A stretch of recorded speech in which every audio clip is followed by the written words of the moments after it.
now you got it there, and they blew up. So what do you think the next time if you reach the same?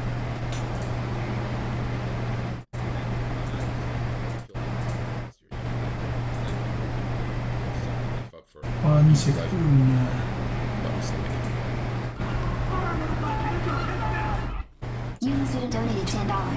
Yo Zerka, I'm a 3L, P like you, and born on the 25th of October, 2002. I'm currently in academia studying international relations and will be going abroad to study to summer school next month on a scholarship. Am I gonna make it? Well, sevens are geniuses, of course, especially if you're a Seven or three sounds like a good mix. If you're talkative and funny, the sevens can be depressing. But sevens are geniuses. Sevens are way smarter than 33. 33 just has more electric influence, like people love him. But if we're talking about brain power, yeah, seven. Gary's not impressive that he's a 33. That's impressive, but his genius comes from seven. If you want to see a 33 without a seven, Google young Pharaoh.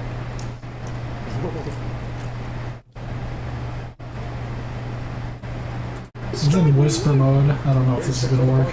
Types of Japanese people. I was like, well, we're a very conservative society, but if you're in the town, or excuse me, in Tokyo, where they party, they're crazy. Where they drink, so they go drink more. It's too quiet. Insane. Yeah, they'll outdrink me and Mike easily. They'll outdrink Mike out there. Like, if you don't believe me, go watch some IRL streams. Like, they're on camera doing this shit. But yeah, that's the best city on earth to live in. The only problem is you're paying a bunch of money for a shoebox. You know, I'd want to live in Shinjuku, like a nice high-rise. That would be the best. That's why PewDiePie's out there. It's the best place on earth to live. Like, if you can move your whole family and friend group to Tokyo, you will never leave. Kappa. I got my other factory up. It's still kind of sloppy, I think.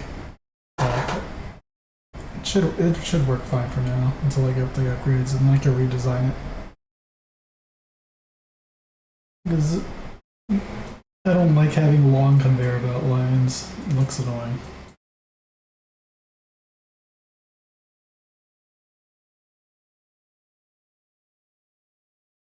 Here we go. As long as these states are stable, the peace agreement apparently will be honored. The problem with Hezbollah and Gaza is these are failing states. Lebanon is a failing state. It doesn't function as a state. It's run by Hezbollah to a large degree. And I wrote about this already 1 week after we ran away from Lebanon. And today, the Shia community in Lebanon is the majority.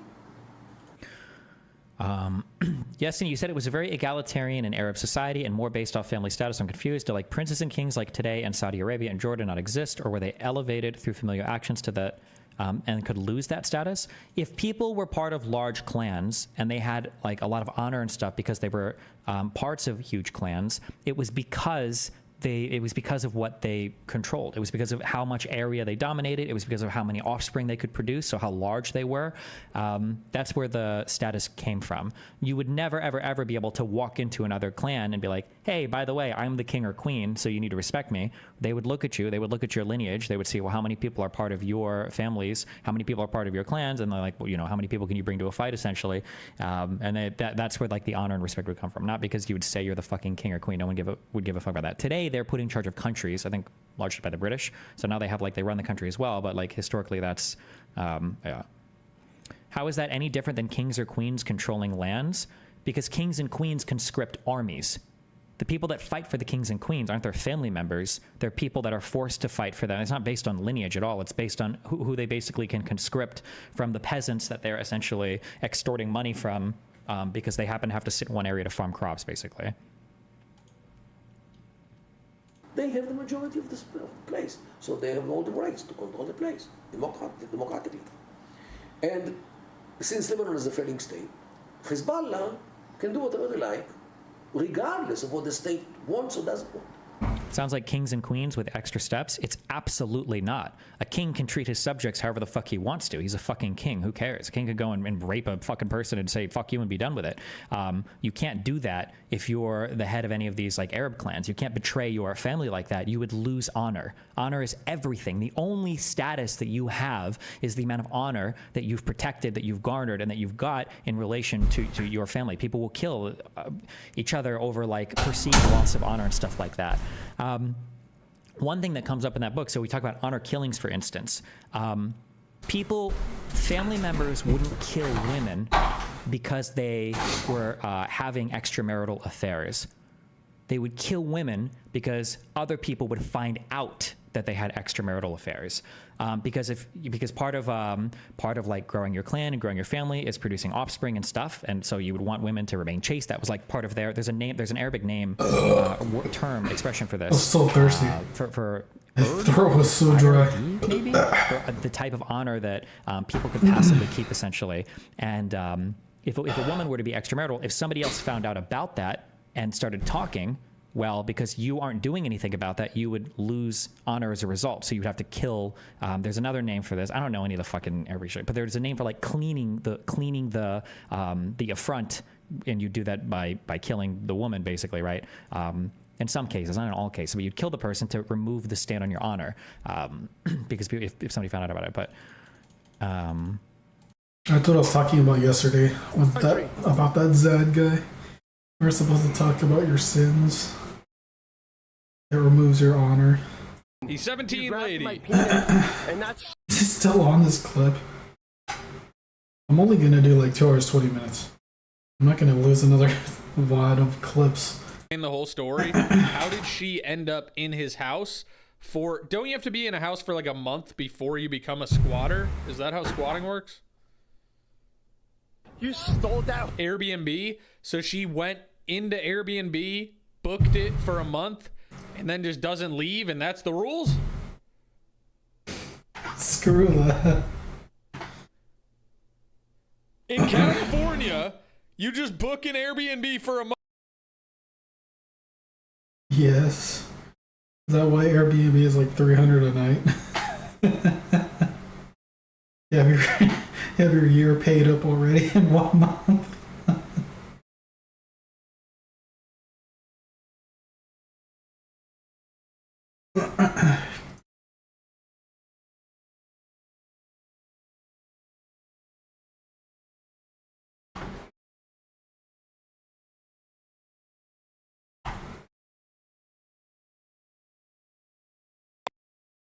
Die. Why was my connection stuck? That was weird. Method. Oh, she assaulted me again. But wait, what if I just book a $10 million house, stay there for 2 weeks, and then I just stay there? Huh? Method assaulted me again. This is amazing. I'm 17. If that's actually the rules, I might become a squatter.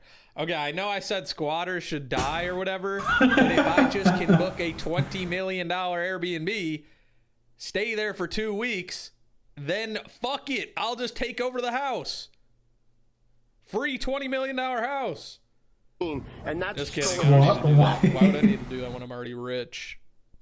I'm already rich. Do you see my 1-bedroom apartment, bitch? Okay. That's why we need to get the gambling sponsor. And then maybe we can...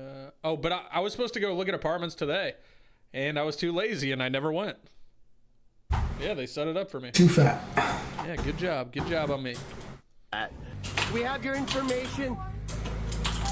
She wants to meet a child. She came to meet a 17-year-old child. She's a... Guys, do I move across the street from Paul or downtown high-rise apartment?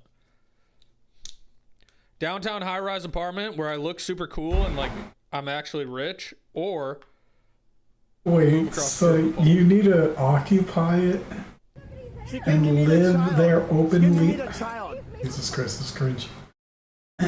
You need to live there for at least 5 years and pay the property taxes. It's called adverse possession.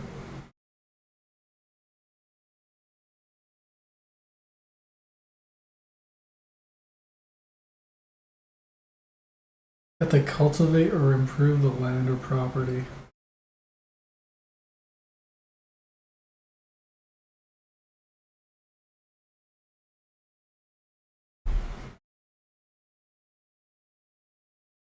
You just go to the county recorder to pay them?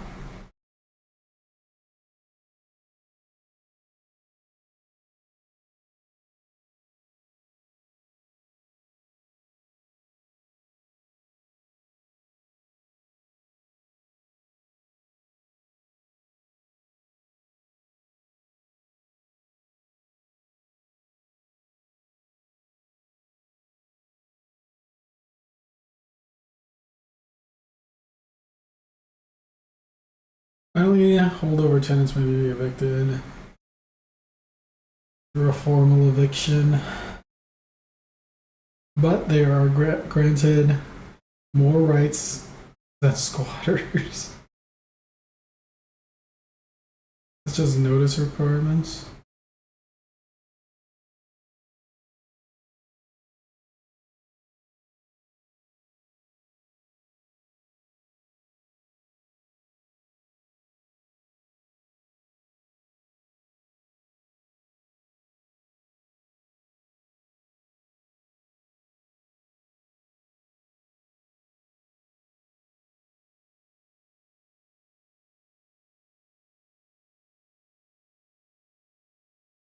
A hostile claim.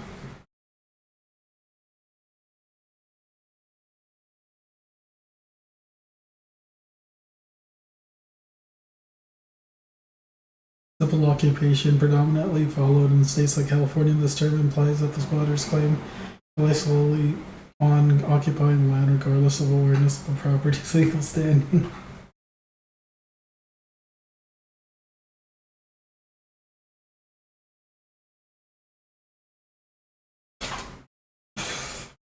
Yeah, it says tenants get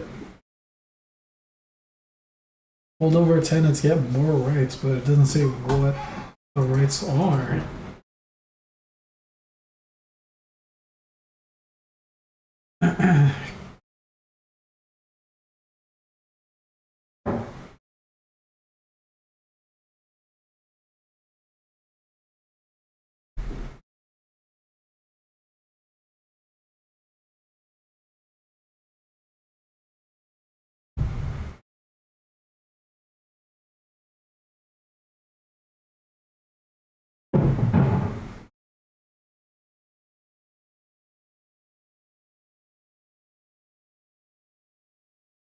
Whatever.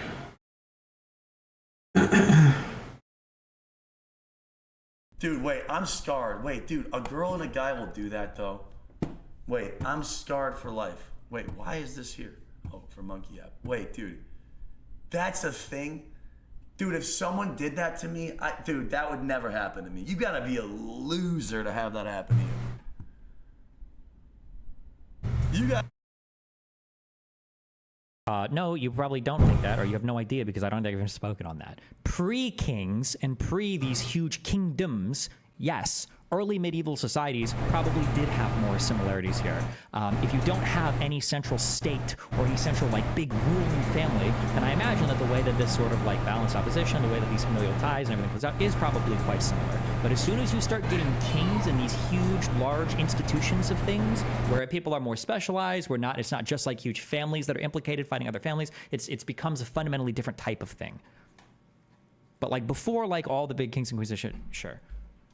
Unfortunately. I think bigotry of low expectations is probably part of it. I guess the other half is maybe that in the West, at least, we consider Israel our allies, whereas we don't consider Syria or Hezbollah our allies, which is why I think it was even Ehud Olmert who said that regardless of whatever failures are on the other side, like you want to spend more time speaking to your own. What was I going to say? It'll come to me. Uh-oh. Can I ask a quick question on that? Yeah. I just want to just on what you guys are talking about. Wait, can I? Cringe. Speaking of your microphone. Just lean over me. Yeah. Okay. Something that I think is really interesting is What is Israel, this position? Western-style democracy, understands how the West speaks. Arab societies have their language. why is it that Israel, so we talk about like, why does the world care about Hamas? And I think a lot of it has to do with Hamas, or at least some part of it seems to understand the language of the Western world. Arafat seemed like he understood the language of the Western world. Why is it that Israel can't get anybody on the West on their side, but it seems like the Palestinians are so good at engaging in propaganda that for the West looks so convincing, so much more than Israel can. I'm curious. Well, they harbor with two good teachers.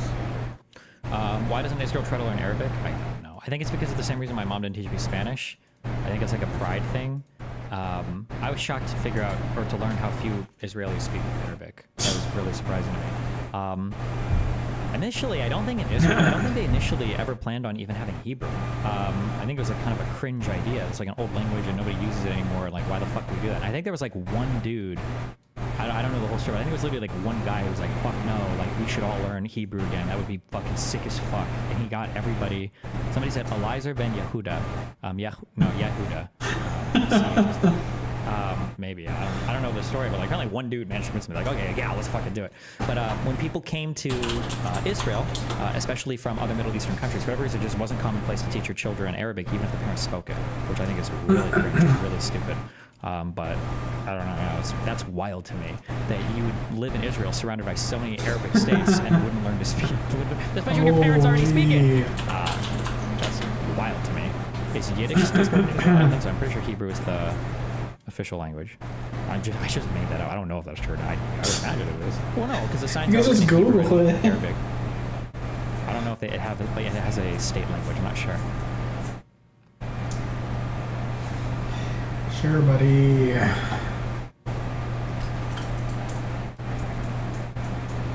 What is the Soviet Union? So apparently, they're at the red line numbers. According to PBS, they're at 29K for the lowest numbers, and the red line is 30K Palestinian deaths. So if Trump hammers that tonight, he could easily win the debate. Yeah, I don't know if these are fake Jews or if you're a fake Israeli or you just don't I don't know if you're I don't know if you guys are, I don't know who's saying this. I'm seeing people in chat saying like Arabic is mandatory to learn in Israeli schools. That's great. Spanish is mandatory to learn in English in American schools for like 2 years or whatever. I don't know why you're bothering to say this. It doesn't contradict anything that I said whatsoever. Most Israelis don't speak Arabic. I don't know why you're typing retarded fucking shit in my chat. I did up to Spanish 4, I think, or whatever in high school. Or Spanish 2 or 3 or 4. 4, I think? I don't remember if it was all 4 years or just 3 or 4.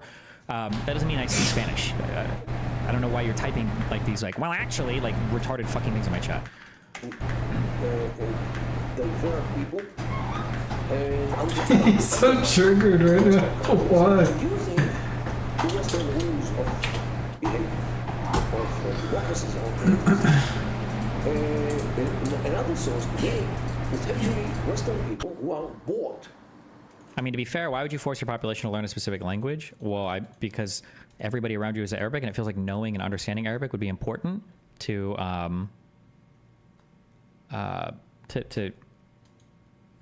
to understand the countries around you. It feels like it would just be really important. I don't know. I feel like you'd want to know that. I don't know, man. That's just me. Maybe by car. I don't know. Al Jazeera, the main propaganda tool of the Islamists globally and Qatar as well, operated by Qatar, they actually bought many producers, camera people, whatever they needed. Not from Qatar. Qatar is doing on TV. They bought from CBS, from CNN, from MSNBC, from NBC.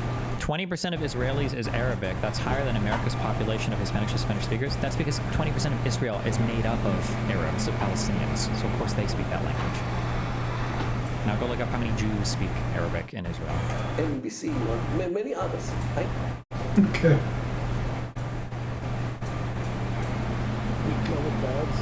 We saved it out. We started the video. The hell? Dude. Asterisk C always wins, boys. Hope you get diabetes so you can start dieting and exercise. Asterisk C never loses, baby. You can't lose if you're used to dirt.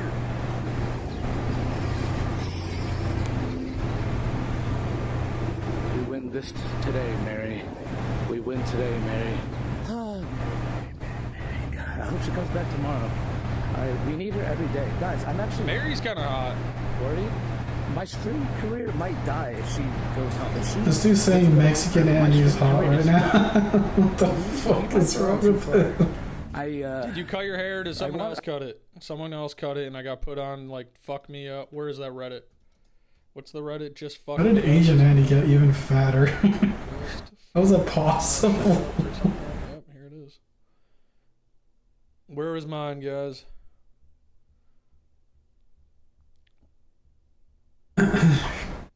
Where's mine? Someone posted me on this Reddit of bad haircuts. I guess at least I don't want to do that. I don't know. I really wanted to milk this, you know what I mean? I really wanted to milk this. Because he knows that I'm trying to troll her, and he's like, glad I'm, we're doing God's work. For sure. Damn, bro. You passed it? That'd be fucking hilarious. Oh my god.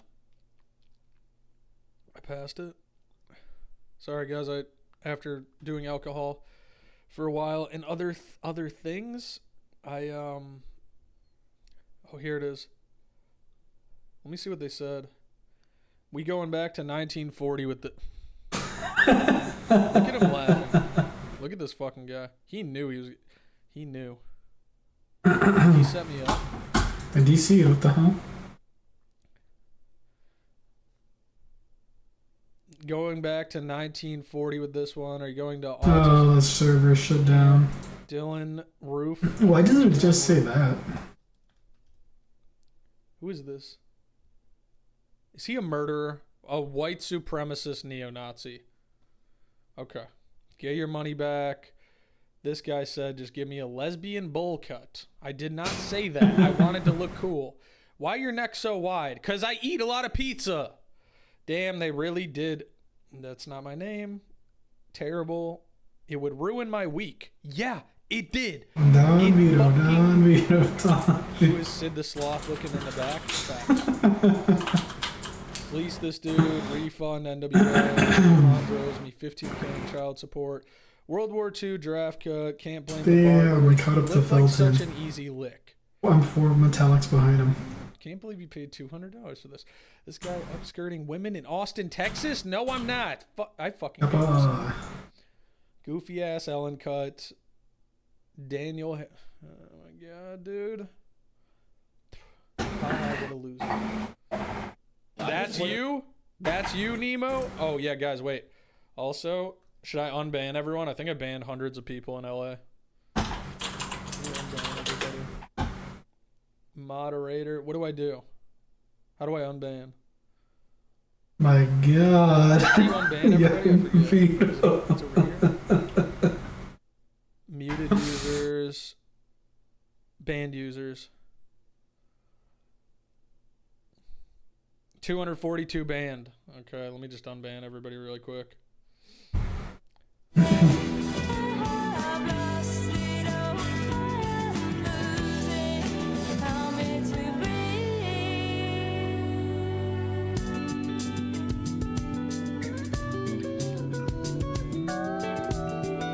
There's no unban all command. Kick is trash, dude. Why is there 50 Rabbi Rothschild accounts?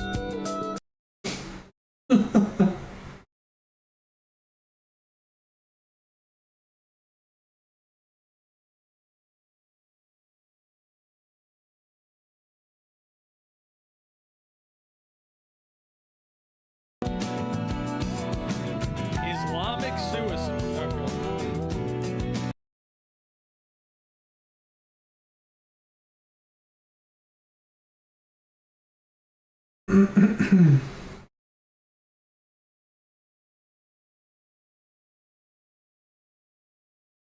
Bro, it's 16 pages.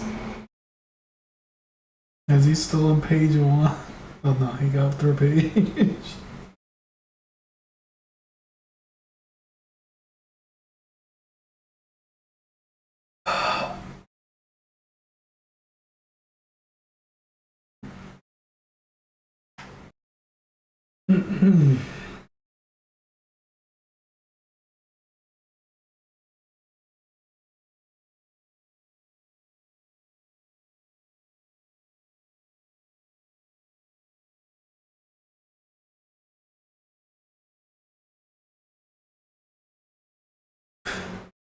Why do permas then? Just do like 3-month ban.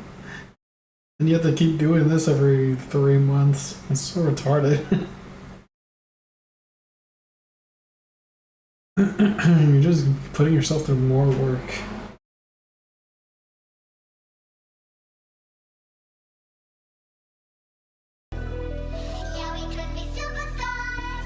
Oh my god, this is trash. Hell yeah. Mine's got my Leroy big giant Jenkins. Over the core's got that big giant ass on her. I love her big giant vagina as well. I'm into that big giant. Warning, please. Please, Please read. Looks just like the movie. What would their slur be, Tomar? I don't want to go there. The stripes. Smurfs. Just call them Smurfs. Bloobers. It's a familiar enough thing. Bloobers. Whoa, this looks real. This looks photo real. We're getting a little vertical tearing. I want that big blue. Come on. Yeah, it sounds like Lyle wants to vertically tear her. I'm just saying. That's what I'm saying. I think we would benefit from V-Sync is all I'm trying to say. Sounds like Lyle wants to sync with her V, if you know what I'm talking about. I sure would. I want to get that V stink on me. Touche. Also, wait, is this made with James Cameron's involvement? I mean, it looks like it. I think he vehemently opposed every single choice made in it, and they make that. Yeah, they dragged him out of the room, and he like left claw marks on the floor. But you have to accept that your mother abandoned you. Liar. The Navi just doesn't seem angry, even though the lines indicate she is. She looks pretty sad, though. She's been making the exact same expression for the last 10 minutes. Tomar, I forgot you can't like read expressions. Tomar had that bullet wound. Yeah, Tomar's got that weird face blindness thing where he can't tell if After the people are hunting happy or accident, sad. yeah, you can't tell I what think your I've done a expression great is. job hiding it from you guys until you just outed me, though. What, you know, sometimes we'll be smiling and you'll be like, why are you so angry? We'll be like, whoa. Like, baring your teeth, yeah. Why do you always take Mercer's side?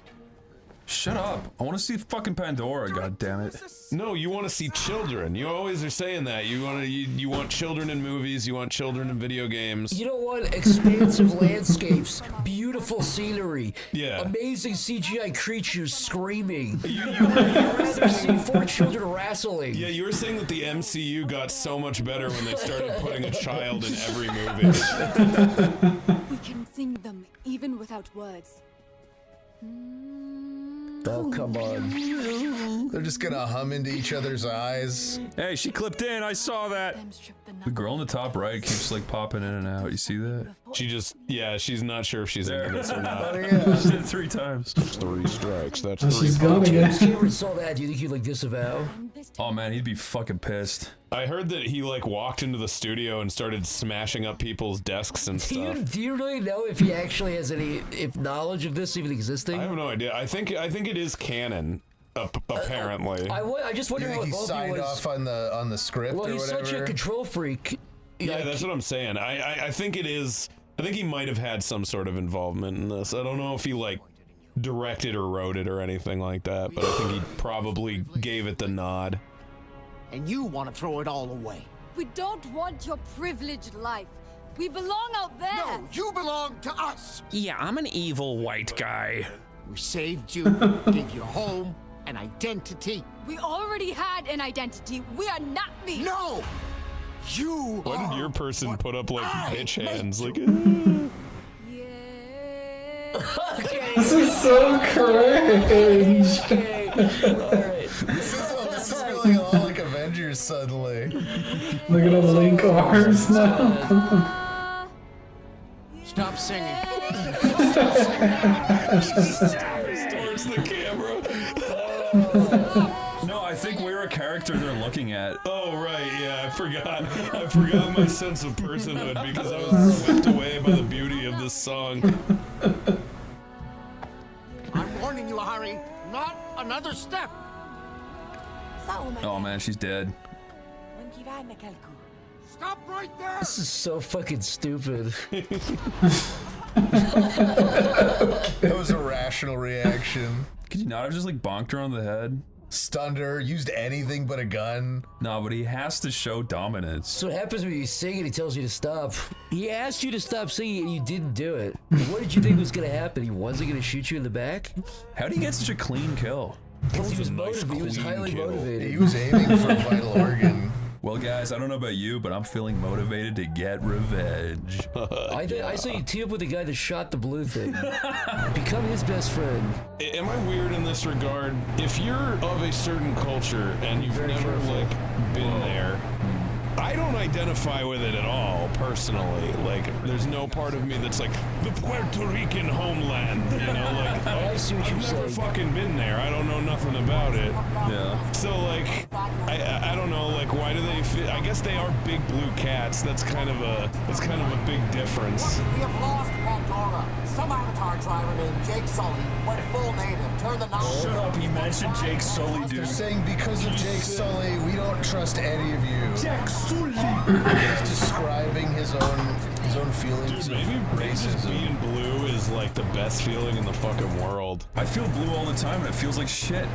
Yeah, but you feel like the dabba-dee-dabba-die kind of blue. This is like the... This is the real kind of shit. Yeah. Imagine having to walk upstairs just to face your enemy. That sucks. Yeah, that does. Okay. That looks so fucking weird. Yeah. I get that she's supposed to be like not a warrior, but... And that like, yeah, their hands are too big for a gun or whatever. Spit on me. Thank you. You're in the blue zone.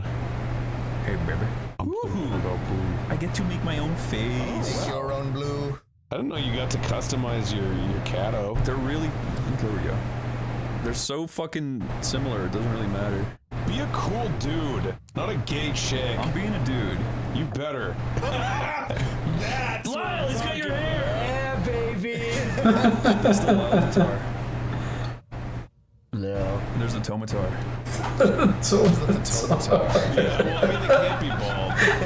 Tomar, you would be considered like actually disabled if you were a blue avatar guy. You're right. I'd have nothing to plug into my animal friends. No, even if you're like Norwood 6 or 7, you still have the George Costanza. You're right. I'd still be able to grow hair out of the back of my head. Yeah. Fair enough, mate. I could have a big long ponytail still if I wanted. Totally possible, even if you're like a... In fact, I'm just gonna do that. Starting tomorrow, I'm gonna grow a big long ponytail. It's like ponytail. It's like 3 feet long. You gotta do that and then just like complain in restaurants and stuff. And then the manager replies to my complaints and says, "Yeah, this weird guy with the ponytail is constantly coming into local restaurants and complaining." Is that what they do with it too? I wonder if you could. They just used to talk to the little animals. They fuck people. They fuck each other with their hair. They fuck each other with it. Oh gosh, I forgot that. Yeah. If they can walk, we can walk. The rest we have to leave. That sounds like a dude doing an offensive accent. Yeah, I was just gonna say it. It sounds like an Apu level kind of a voice. There's no Probably was a guy with like the appropriate ethnicity to get away with doing the accent or something. Blue? Yeah. It's a blue guy. A blue guy who's never been to Pandora though. Explain when we get back. But Shut up. you take What the hell? Why? What did she do? Just fucking was talking right in my face. You're right, Smell. She was yapping. Lady, step 1 foot back. Lady, you're in my bubble. Then and only then will we continue.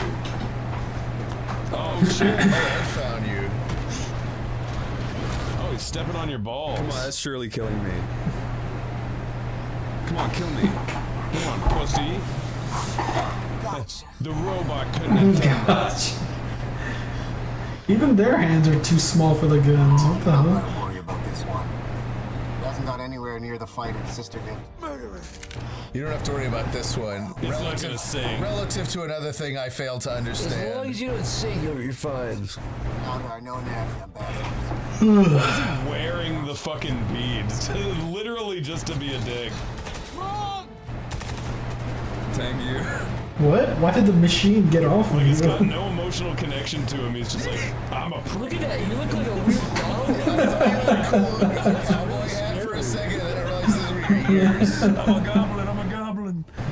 I'm glad they let me be a goblin for a so second. shaped. Are you okay?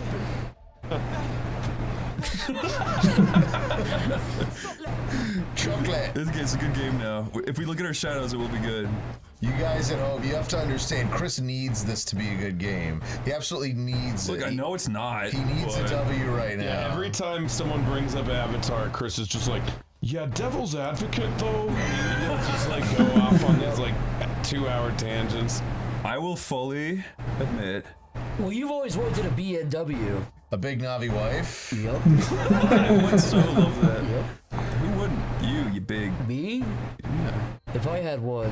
Whoa. Well, I'm not gonna tell you what I would do with it, but let's just say. You called it an it though. I don't know. Well, I don't know. I don't know about that relationship. Wow! Yeah! There you are. You're finally.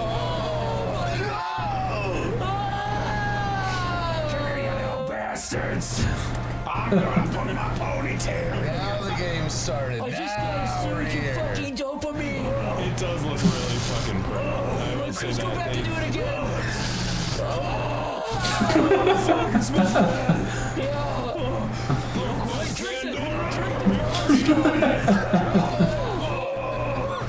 I'm gonna pass out. I'm having so much fun. You could search for Solek and other survivors, or you could just enjoy Pandora. Oh my god. Easter egg. Easter egg. I want an Easter egg. I want an Easter egg. Easter I want an egg. Easter egg. King That's like a word you made up. Kinglor. It's a Pokemon. Yeah. Low energy. I need Just to an restore O. food. Low energy Navia. Do you really have to constantly eat? I mean, it is Pandora, dude. Yeah, this is gonna be a survival game. That's weird. Where's the giant Watch fucking this planet? just be a Far Cry clone from this point out. I mean, that's kind of what I expected. Yeah. Don't say that. I want to not play it no more. I'm sorry, I didn't mean it. Wait a minute, Chris! Chris, there's so much to not burn for. Like what? There's the water, just jump in the water. This is a beautiful planet. You haven't even gotten to fly on a cool, what did you call them again? Chris, no, get off. Oh, come on. Sorry. Oh, I got step in the confused. water. I'm still on fire? Holy shit. We ratcheted Submerge. up the, oh my god, you Died like a minute and The 30 journey has ended. That's good. Oh yeah, so this is an alien planet. Green trees and plants. Right, that would be likely. Okay then. The science says trees and other things would most likely be purple and other Gray plants. rocks. I've never seen that before. I mean, Shut up. okay, fine. Dude, is that a silverback burn? No, it's just a Mac. I can need it. I think that was a burning gorilla. Standing there screaming. Don't do that. Boosts you. Well, okay, do that. Yeah, that was cool. See? You should punch the trees. You gotta admit, that looks very nice. I do admit it. I never didn't admit Oh, a fueling station. Here, so you can like discover little abandoned things, and then you can. And there's nothing there. Then you leave. Oh, Solek's trying to get your attention. Did you listen to a But brother? do you give it to him? Found him. We're in a jungle, dude. You really got to be more specific. Sing the song, Lyle. Jungle song. Fuck you. Jungle! We got bleeding blues! I got an ouchie on my arm, so now I don't want to go anymore. You can't keep fighting. There's a big hole in my arm. A spider bit me. Ooh. Look, dude, you're gonna shoot little like rabbits and things now. My senses? They taught you to be human. Keep doing that. Zach, what would your Navi name be? You'd be Zakik. Zach. The super Giga. Zakik. Zakik? Yeah. Where do you get that from? Where's that derived? I don't know. It's like it sounds like it's from Pandora. You just think that sounds like, yeah, I guess that could be, I'll take it. Lyle would be like Lyrak. And Tomar would be. It kind of sound like Troll from WoW. And my name would be Chris. You just regular Chris. Hi, I'm Chris. I'm the human from Earth. Well, you would be, yeah, you would be the I would tear Avatar. you You would be the apart. Jake Sully. I'm the good one who gets along with the Avatar, with the Navi. I'm the one who doesn't even have to be an Avatar because they like me already. I'm Spider. You know Remember what the Spider? movie should have been about? You're just like dude, the better Spider character was they so like more. fucking cool. Zach, do you remember Spider? Spider, the character No, that I was don't only remember in the Spider. sequel. You was Spider? No, I never saw the sequel. Oh, dude, in the sequel, there's a little kid called Spider, and he paints himself blue, and he's like, I'm an Avatar, and he runs around. He gets brutally tortured with, like, a red-hot iron at one point. He gets his tongue exposed. I remember the Colonel, there's a scene where he dips his his like machete into a boiling hot vat of lava. Until it's like red, beet it's red. Like beet red. It's at that kid's eyes with it. I wish that movie was that cool. He hammers the fucking knife into a spoon. Or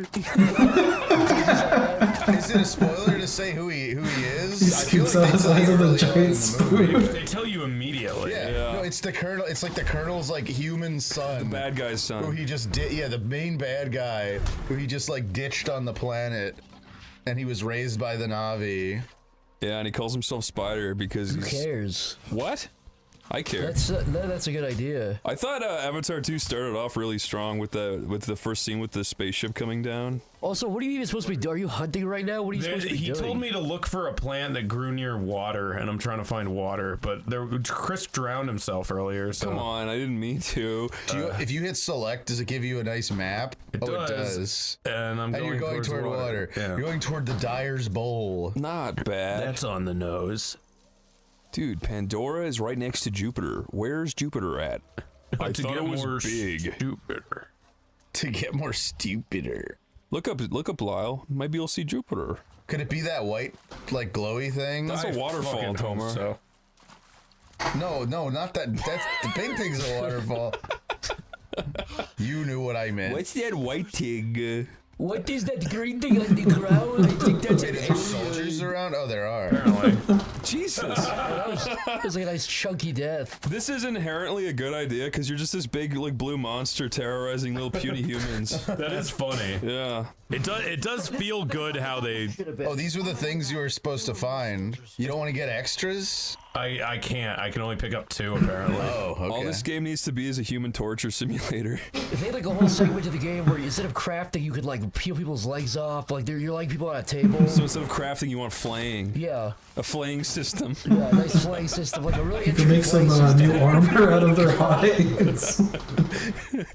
Perfectly realistic torture sim. James Cameron just stone-faced explaining it. Yeah, in this new What we game. wanted people to feel was like they were really torturing a human being. As a giant blue See, these humans have really been like terrorizing They've the been Na'vi. bad. So they're really pissed off. Before we torture them, we show the crimes of the humans, like killing people. So we show a lot of it's I motion captured all the I made sure to do all the motion capture myself.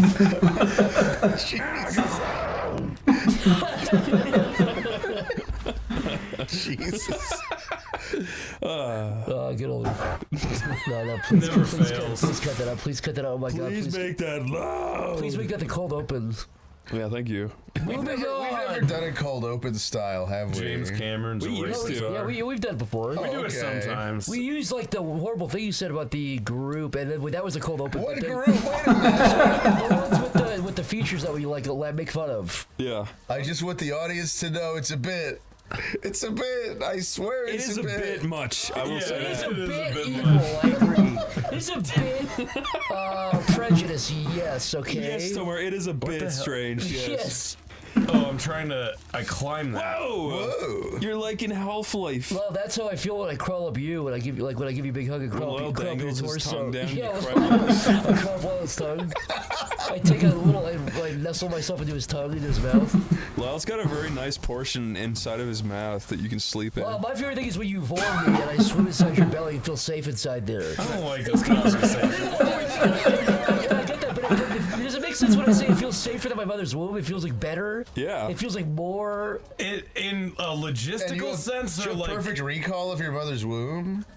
No, but the feeling of being there is like, wow, this is what, like that was like on crack. I can't agree more, dude. Like, I feel like Lyle has this like very feminine, estrionic You have a energy. very motherly. He's got a very estrionic energy about him. When I'm inside there and I just hear your heartbeat and I hear you I don't know if humming. arrows will work on that thing. Dude, you're getting shot by a fucking dog. Oh, it's a robot. It's a Did I robot. shoot the guy? Where the fuck is my shit? How do I craft arrows again? I literally forgot how to do this, and like, here we go. Oh, hold X. I'm just like worried for your safety at this point. Yeah, see if you can. Oh! You have to like crack his windshield. I think you did though. You motherfucker. Oh my god, dude. That's kind of satisfying. You gotta admit that. Fuck you. Here, I want to punch this guy. Oh my god. That's satisfying as fuck. Okay, I don't hate this. I think it's more good than it is bad by far. The only thing bad really so far was the stupid singing. opening and the singing. Yeah. I mean, I'm sure that this is gonna just turn into like a nothing loop of like doing the same chores over and over. Far Cry 3. It's gonna be Far Cry. Yeah, you're probably right. Food. This could have been way more cynically made, is my point. Yeah, I mean, they put a lot of money into it. Like, they definitely want this to be a big game. I think you're doing a great job, though. I'm just trying to find my way back to this guy. Does it give you a fast travel, or? I don't think so. I went down this cliff face, and I now can't get like. And I'm literally trying to find a way up this cliff. Yeah, check if there's any of those cool things that let you climb the trees just next to the cliff. Maybe you can go up one of those cool tongue things. Maybe, yeah. Like the Lyle tongue. I guess just getting close to it. Lyle tongue. I think we should just call Lyle tongue as a shortcut. Yeah, well, it's like a shorthand. Short word. Shorthand. Short round. Short small. Yeah. Nothing about me is short. You Short fucks. round. What do you need to do? What if someone told you you had a shorthand? I tried watching. I was on a plane recently, and I tried watching the new Indiana Jones. I got like halfway through it, and then some twist happened, and I was just like, I don't fucking. I spoiled it. I know the twist you're talking about. Yeah, I just You didn't guys wanna fucking know? care. Should we spoil the twist for all our You already viewers? know, right? He wraps a band around his cock never and gonna. balls. I'm never gonna He watch wraps it. the rubber bands around his dick until it turns purple and it becomes so engorged. But when he grabs it, he's like, "Wow, that's like looks heavier in my hand. It feels heavier." So it turns into like it looks like a million vagina. spiders run out. Yeah. But he's back in time, so nobody like questions it. And the first thing that happens is Caveman fucks his new pussy after his dick pop, and then that's the first that monkey fucking him makes the first true human. And then he decides to stay in the past at that point, And right? he's Eve, and that monkey man is Adam. That would be a good twist. That would be a good. I would watch that movie.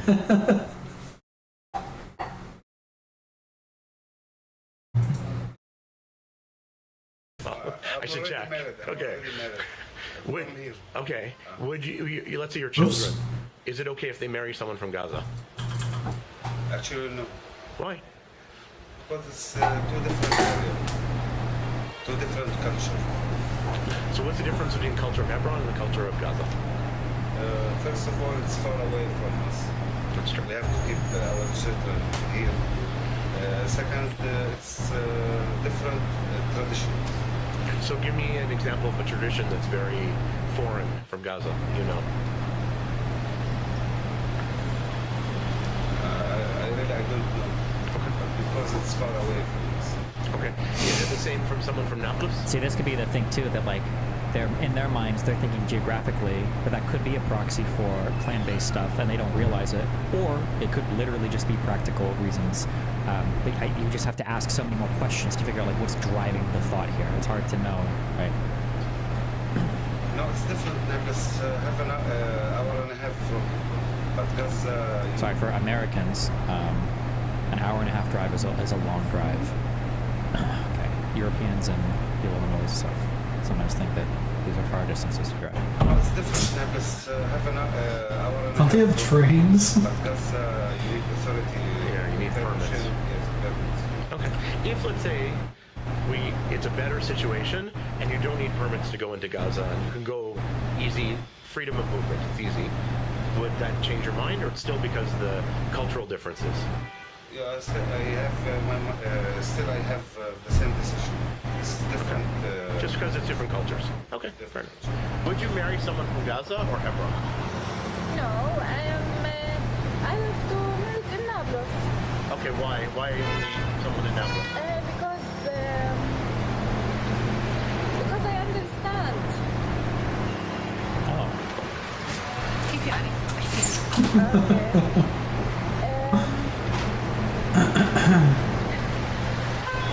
يعني ما بتكلير يعني بس أهلا في المرض in Nablus. طب لو حدا من رام الله بتقبلي تتزوجي حدا من رام الله؟ حسب يعني بيعتمد بس على حسب النظرة and dedication number 2 You're the first one. yes on the person's character. So it depends on the person's character, his education, and on the family he comes from. They don't want to sound racist, lol. Nobody in this region gives a fuck about sounding racist like people in America do. Trust me, it would never be about that. There might be other things that they're sensitive about, but it has nothing to do with sounding racist or not. Trust me. And who are they racist against? The man's area, that's what's expected. You marry someone from Ramallah, do you have to move to Ramallah? Married to Ramallah? Yes, why not? No, she didn't understand. إذا بتتزوج حدا من رام الله لازم تنتقلي على رام الله؟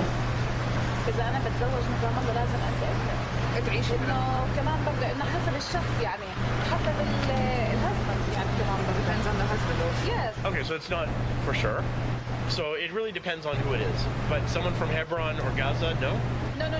No Hebron or Gaza. Okay, why? I refused. And I refused and I'm But why? شنو بعاد ولا عشان طريقة التفكير No. Because the thing and ما في تناسب بيكون. Difference of? There's just a huge difference. There's just Yes, difference there's no of compatibility. Okay. يعني إنه كمان بدي difference في العادات والتقاليد. بتحسوها أنتوا العادات. Habits, yes. Traditions. Traditions and norms and culture. Okay. Yes. Are these Arabs or Jews being interviewed? These are all Arabs living in the West Bank. Palestinians living in the West Bank. Wait, actually, I shouldn't say that. They should all be Palestinians or Arabs. I think so far it's been people living all in the West Bank, right? They were all West Bank cities.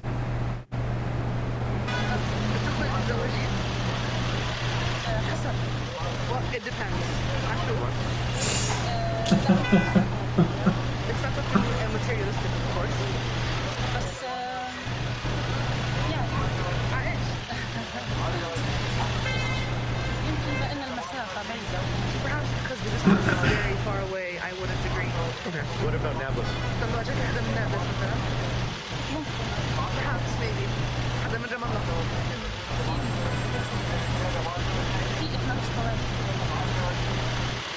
That would work because I actually have some family buried in Ramallah. My sisters are married in Ramallah. Okay. Would you marry someone from Gaza? If he come to live here, yes. Okay, you don't want to live in Gaza. Yes. I don't want to have this. I don't know. It's not. It's a problem. Yes. Yeah. Would you marry someone from Hebron? I love Ramallah. I love staying here, but I want to marry him. If he lived here, Yes. then it's okay. Okay, what's the problem? What's the problem? Different mentality. يعني عندهم تفكير مختلف.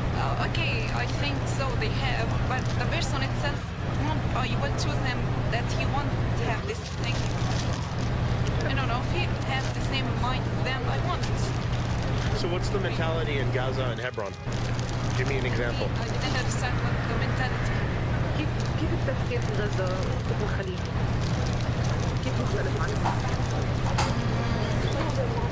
I think يمكن عربي انه عندهم انتماء اولئك الخليج عندهم تفكير زي انه قديم اكثر زي انه مش متحررين. People from Hebron aren't very modern thinking. They're not very liberal thinking.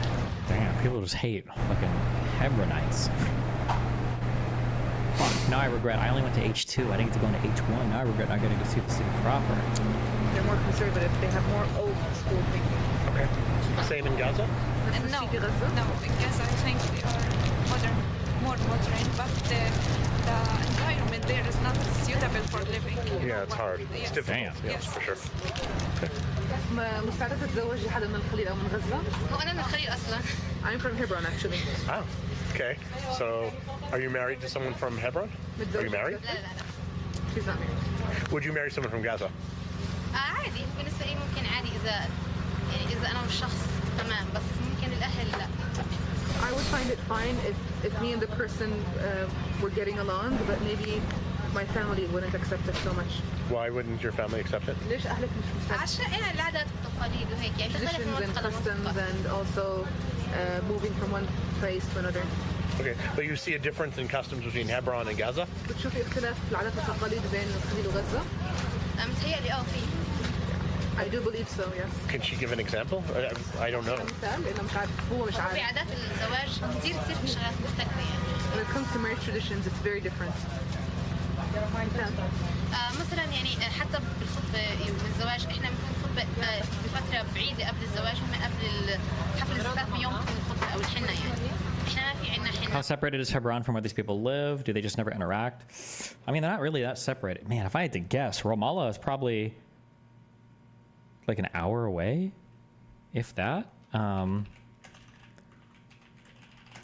Directions to Hebron. Google Maps. I don't know. Let's check. I could be. Maybe I'm way off on that. I wonder if Google Maps won't connect because of gates or whatever.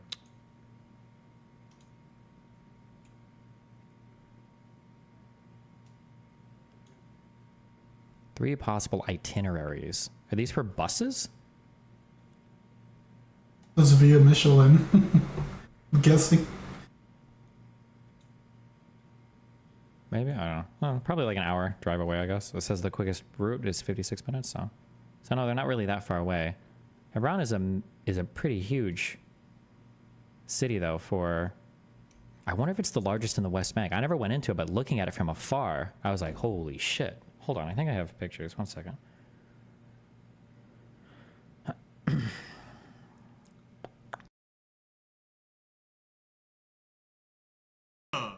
He's more G7 than me right now. He's the G7 commissioner.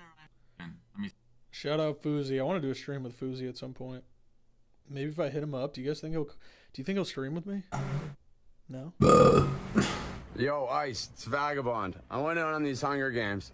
Getting sick of these desktop Andes submitting these weak videos talking about. Here we go again. He was gonna die, dude. I'm outside every day. I'm always swimming Holy. and fishing, and they don't know what real IRL is. True. When I'm sitting on a boat. How they know how to survive. I make my own water. I live outside 24 hours. Make your own water. What does that mean? Are you Boils Jesus? The day. I hang out here for 72 hours straight while I'm 100 miles offshore of Venezuela sailing, dude. I go 3 days without eating nothing. You're in your room eating DoorDash. Okay, it's funny because I actually walked outside and went across the street to get coffee and a grilled cheese. Did I tip when I was there? No. Did they put a fucking piece of shit in my black coffee and I don't know what it is still and it might be literally poop? Yeah. Am I still drinking the coffee? Yeah. But crackers and a liter of water. Also, I've been shooting guns since I was 8 years old. And I played Bro, he would slaughter people for about 6 years. He's so good at the Growing up, I'm used to playing big games. This is fun for me. Literally. At the sponsorship level, by the way, you can get sponsored for anything. What? Sponsored like here's a paintball Sonic's gun? head off. Sponsored like here's money? Sponsored like what was the sponsor? To do this stuff for fun on the weekends. I'm from the time of drinking out of garden hoses and being locked outside. That's just unhealthy. And the time from drinking out of garden hoses, that just is retardation. So you're saying there was no sinks when you were growing up? It's called a cup in a sink, tap water. Why are you drinking out of garden hoses? What the fuck do you mean? What time was that? It's But I hope all these desktop Andes aren't scared of a 40-something-year-old alleged crackhead. But yeah, you wouldn't get it. Drinking out of a garden hose that's attached to the outside of your house? How about walk inside, get a cup, You don't fill it have with time the for sink? that. You're like outside with 5 Why would you friends. drink out of a garden hose? What is Just the point? drink out of a garden. More with these dudes later. It's more fun. Later, the ants inside the hose. Tomorrow is International Kick Community Day. Let's get everybody involved. Add Kick Community Day to the front of your title. Is that today? And what happens if I do that? Oh, we're dropping subs? Should I put it? Is it today? Should I beg for subs? Should I beg for subs, guys? From Kick? Okay, wow, you guys, how come you only like the clip where he beat me up? What about the one where I cornered him and I hit him like a bunch of times? Why do you only post the ones where I look bad? Of course, Neon gets the collab. What? What collab? I don't want to be like, I don't want to farm like hate clip. Landlord rights activist Nick White calls for violence against the poor. Whatever, but squatters deserve to die. Okay.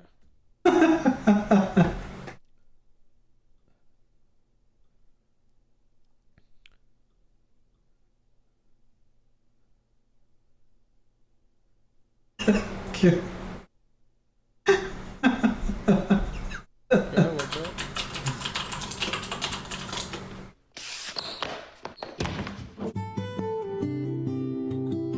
Oh, that's so funny.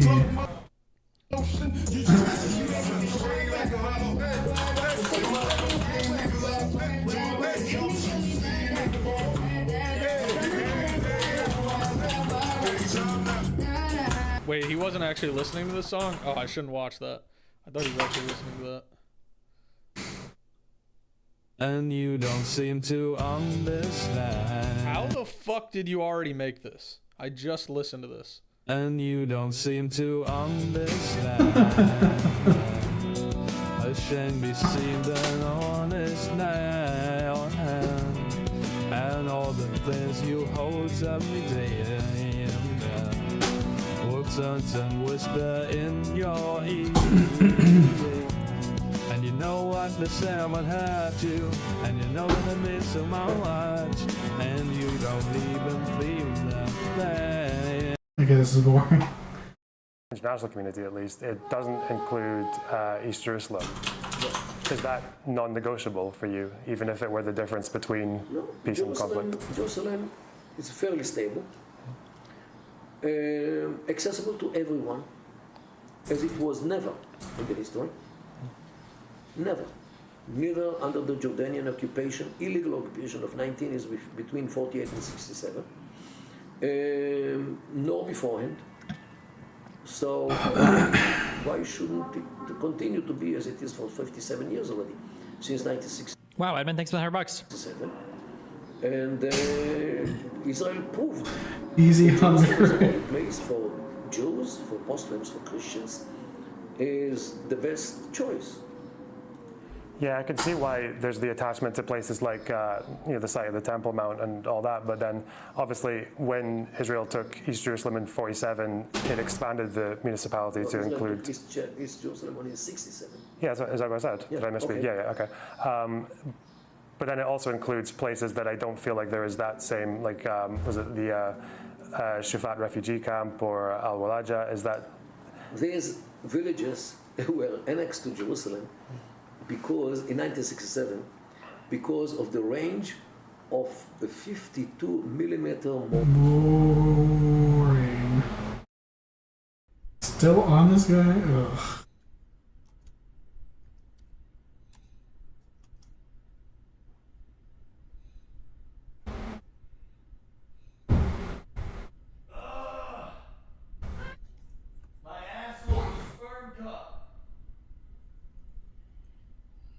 It's your problem.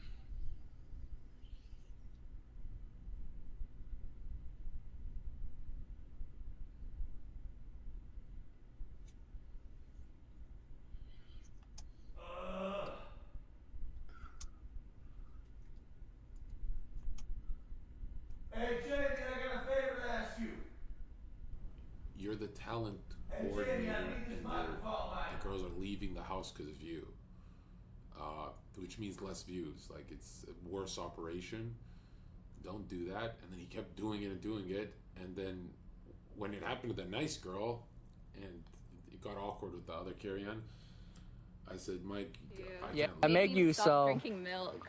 Yeah, it make you so empathetic against animals. Yeah. Yeah. The quote was like, "There's not more suffering in anything than a glass of milk." Wow. That's the biggest load of shit too, because there are cows that They just produce milk Yeah, nonstop. but the thing is, they take the calves away from them as Not- babies. That's like the factory farm. Not, Yeah, not the factory actual dairy cows will just produce milk. No, they don't need to be pregnant.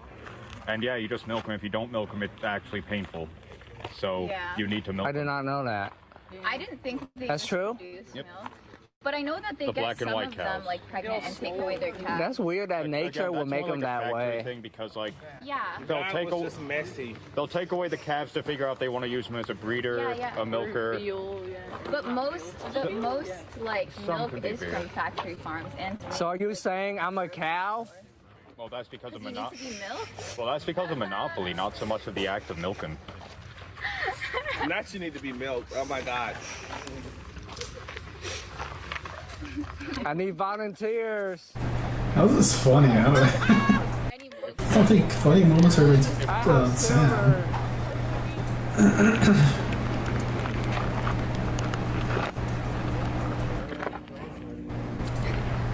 This is not the time to be shy, honey. gave her tequila, One the fish probably- tank.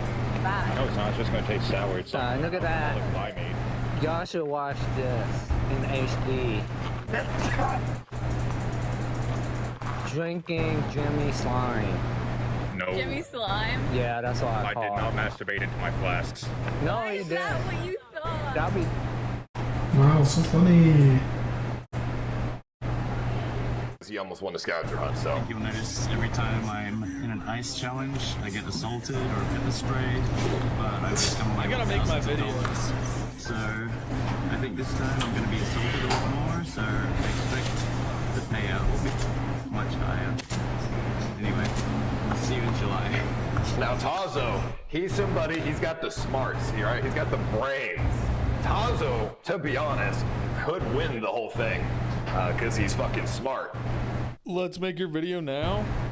I don't know what to do for it. What do I do? So, alright. Hunger Games video. Guys. Yes, I'm gonna do good. Alright. Alright, let's do the Hunger Games video.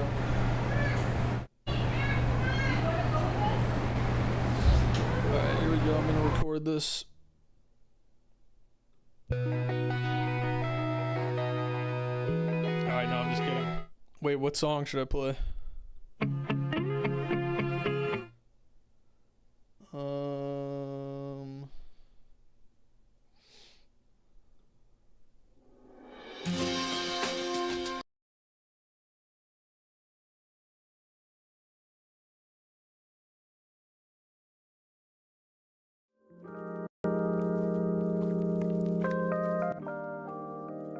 Motherfucker, it's just you behind the keyboard. You have no friends. I'm not even your friend. We're parasocial. All right. Welcome to the Butlerarium. There's butlers everywhere, even though you can't see them. Full day of eating. I'm going to be training twice today. It's 9:46 a.m. I usually will eat earlier, but I didn't because I had to wait to set this up. In any case, I'm going to be training twice today. I'm going to be doing plenty of work. So it's kind of a full day of eating, a little bit of a little grand tour of kind of what I do. I was going to say every day, but on weekdays. Won't you come with me and you can learn so much, like what I eat for a full day, and I don't know what people get out of these videos, but sure shit, you're going to tell us in the comments. Let's do it. I'm going to take pills and powders, and then I'm going to make a shake, and then we're going to go train. That'll be meal 1 is that shake, but meal 0 is pills, potions, and powders, because we all know bodybuilding has nothing to do with that. I got warm water. That's what I take my powders and pills with, because it's cold in the morning. It tastes great. That's why I do it. No, that's backwards. And I always want to make sure I don't do the wrong thing when I'm in here, which is why it's very important to keep the propaganda close. I'll take this, which is NMN, nicotinamide mononucleotide. It's apparently a kind of an aging situation. Last I looked, I found the literature relatively compelling, so I'm giving it a shot. We got creatine monohydrate, the only kind of creatine that works. Tendably well. About 5 grams here. And then we take the rest of the pills. So what I like to do is drink full-size clean machine dog detergent. So I take CBD every morning. Then I'm on prep. And I'm on test prep. So you know how the body works. Taking the usual fun, not so fun supplements, and just doing a whole prep as if it was a real prep. 2 weeks out currently. Everything's feeling pretty good. I'm not trying to get super prep lean, just kind of trying to test some concepts. And I weighed 245 pounds this morning. So I'm fucking enormous, which is sweet. But you see, the special sports supplements, they make your brain go not so nice things. They're actually neurodegenerative. And CBD is actually neuroprotective. And it really, really reduces my anxiety. And I get crazy anxiety up here. What's gear? Search that for Google. Then I take my daily AM pills. What? He gets anxiety from it. How would you get anxiety from it? I would just get angrier quicker. Vitamin multi-mineral. Some nootropics, blood pressure medication. You gotta take care of that shit when you're on tons of gear. Metformin for blood glucose. But don't take anything I'm taking. Take stuff that you need to take, and if you're not enhanced, don't take anything at all. I wish I was in that position, but I'm not. So basically, everything I take is to manage various side effects from steroids and growth hormone. All right, I took my pills. Now I'm gonna make my shake. Anxiety handy. He needs CPD. And I have to make sure to have my nutrition for the workout. The workout shake is not mandatory, but my level of intervention, I think it's optimal on the margins. So what I'm going to do is take this, I'm going to fill it halfway with water. I'm going to fill the rest of the way with this protein shake, which I think is really nice. Protein 2.0, different Some chemical way to protein. make water. They just attach protein to it. JK, it's a whey protein shake. And then Gatorade. So I'm going to do 30 grams of carbohydrate from Gatorade. So just basically protein. This is going to be my intro shake. I'm going to sip it during my training. creatine and protein. Sip after, and then have my first post-workout meal, which I'll see you guys for in just a little bit. You could just get all your sugars after or before in a meal. I don't know why you need to drink it.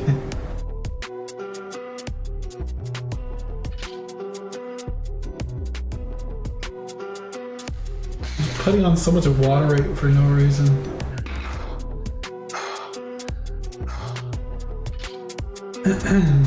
You just need whatever water you need in the gym.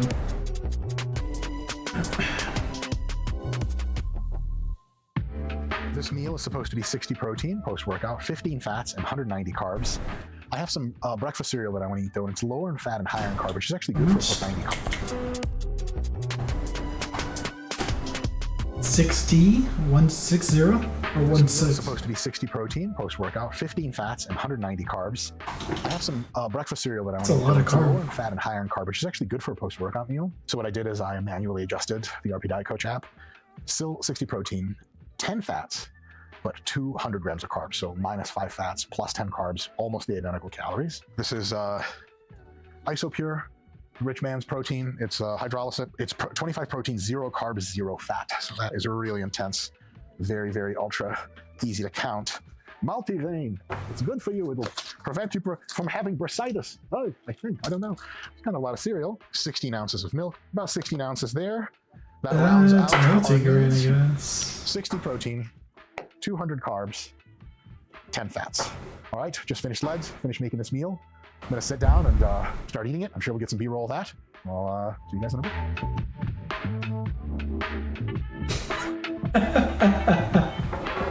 RP Diet Coach app says I need a shake for my next workout. We did some other work. We did some sit-down YouTube stuff.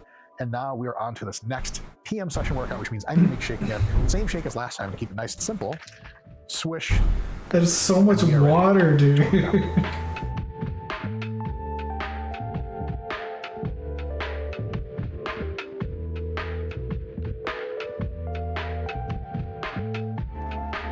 Must have like 25 pounds of water weight on him. Now it's time for the meal. I'm gonna make both of my meals, both of my next 2 meals, I have 3 left, at the same time because like all the stuff's here in the same place and it's basically the same meal. The macros are just nominally different. I need 50 and then 60 grams of protein, 10 and then 15 grams of fat, and 85 and 85 grams of carbs.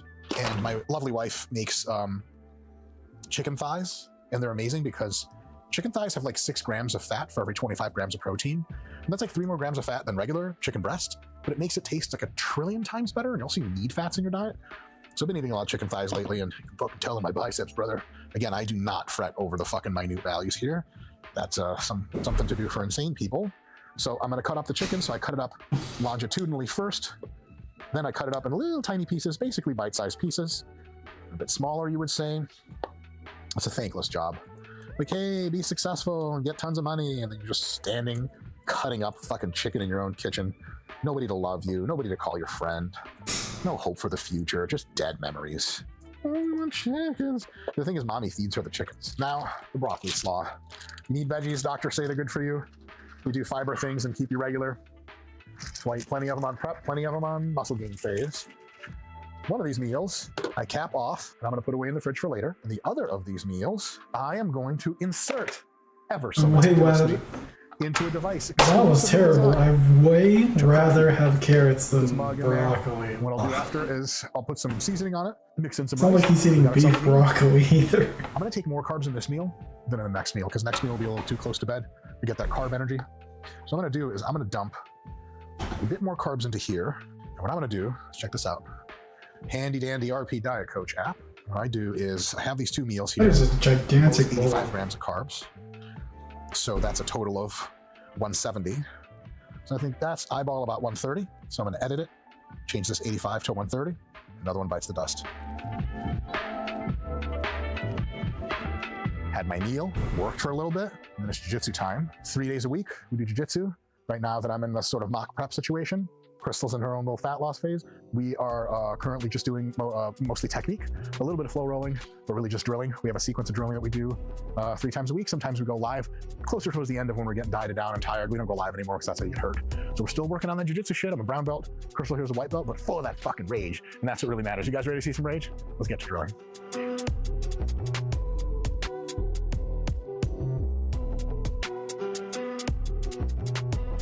Great. Since I did more carbs than last meal, this meal was only 40 grams, 60 grams of fat. That's strange. That was a strange cut. And that's what this meal I had thrown in earlier has, and 2 to 5 grams of carbs from the veggies. I could have been actual content right there, but they cut it all weird. The rice, and then chow down on the second to last meal of the day. A lot of the place I spend many of my days is my office. This is my favorite room in the house. I'll headphone in, and I crank away and do my stuff. Super comfortable, best workstation I've ever had. This is how I help design apps. This is where I make all the PowerPoints and outlines for the videos. This is where I teach class from. This is where I do podcasts from. You see those podcast lights there? Mr. Scott, the video guy, got them for me. Notice there's nothing on the wall, because when I'm here, this amazing Samsung Curve monitor is all I want to see. Good work effort here, a few hours. Let's go eat again. All right, last meal of the day. It is now about 9:30 p.m. We have the scheduled 40 grams of protein, roughly 5 grams of fat, and 15 grams of carbs. That's what this comes out to. 2 of these Oikos Pros. Strawberry's a fine flavor. My favorite's peach. They just didn't have enough at the store. And 3 grams of fat each, 8 grams of carbs each, and 20 grams of protein. Very close to the macros that I have. And I love to enjoy 0 sugar tropical flavored soda. My God, how do we do it? I don't care. I don't care if they're bleeding the tropics dry for it. I want more. And now we are going to watch television and dig in to the fun. All right, this is it. I'm signing off, eating my last meal here, a little bit of protein yogurt and some fun soda. I'm gonna have my nighttime pills again, same pill, magnesium and shit like that, no one cares. And then I'm gonna go to sleep. And as I fall asleep, I'm gonna think of happy, pretty things like unicorns, rainbows, maybe rainbow unicorns. Sweet dreams wherever you're sleeping tonight. Beheadings and delimbings. Like Pico, but yeah, I'll take your word for it. So coming to Europe, I haven't seen you write that much about Muslims and Islam in Europe, but I think you did at one point join, I think you were, was it an assistant director or an advisor to an organization called Stop Islamization of Nations, 2012, 13? It was like 15 years ago. Yeah, what did you, what was your role in that organization? Are you still with them, or? Just one of the members of many people who joined the organization ran by Pamela Geller in New York. And look, if you zoom out to see what happens today in the world, especially in Europe, is that this migration jihad, and this is another kind of jihad. Jihad, I don't know if you know, but jihad has all kinds of facets, all kinds of manifestations. There's the jihad by sword. Thank you to Incompany for supporting PBS. Hey everyone, just letting you know that there's new limited edition merch at the merch store. More info. It's held an enormous magnetic energy. Energy that will be released in a series of eruptions, sending blasts of plasma and magnetic field directly at the Earth. 2 days later, this coronal mass ejection plowed into Earth's own magnetic field, causing auroras that were visible in the tropics. I was in upstate New York, and the entire northern sky was ablaze, albeit dimly. And the sun is only getting started. Solar activity is still increasing in a sunspot cycle, that is proving way more intense than scientists predicted. Just how much stronger is it going to get? I'd guess we're like 1,000 years away from our next coronal mass. I forgot what the EMP event is called. The storm back in May was the strongest experienced by the Earth since 1989, and we're still at least a few months from the peak of activity of the current 11-year solar cycle, which is weird because this, the 25th cycle since sunspot monitoring began, was supposed to be a particularly weak one. In fact, the strength of the solar cycles had been decreasing for decades.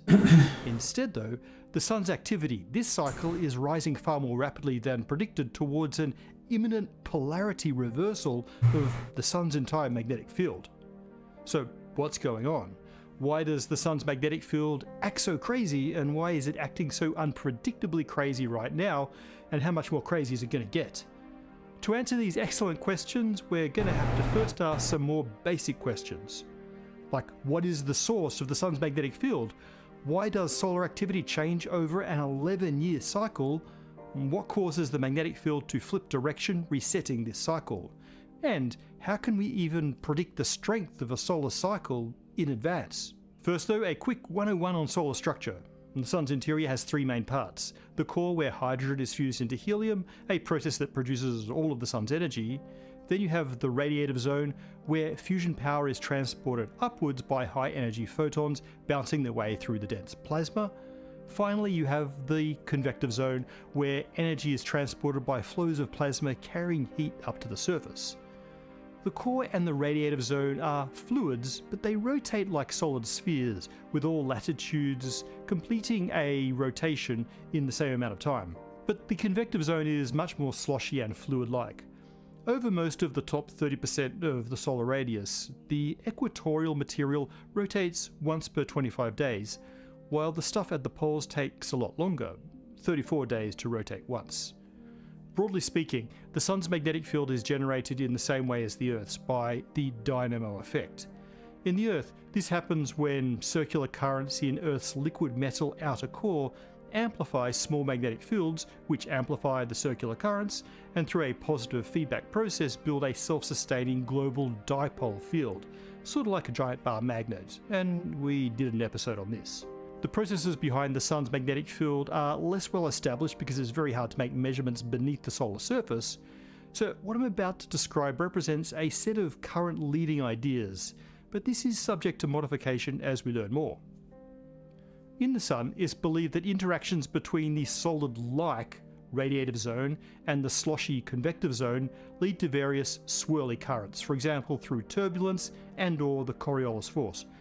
This kickstarts the dynamo effect, just like in the Earth. At first, the magnetic field looks much like the Earth's simple dipole field. There's a north pole, a south pole, and great loops of magnetic force forming concentric shells outside the sun and in the solar interior passing through the plasma flows of the dynamo. Earth's magnetic field rotates at the same rate as its mostly solid interior, and so that magnetic field is pretty stable. But that's not the case for the sun. The sun's magnetic field is generated and supported by the convective zone, where, if you recall, the equator rotates faster than the poles.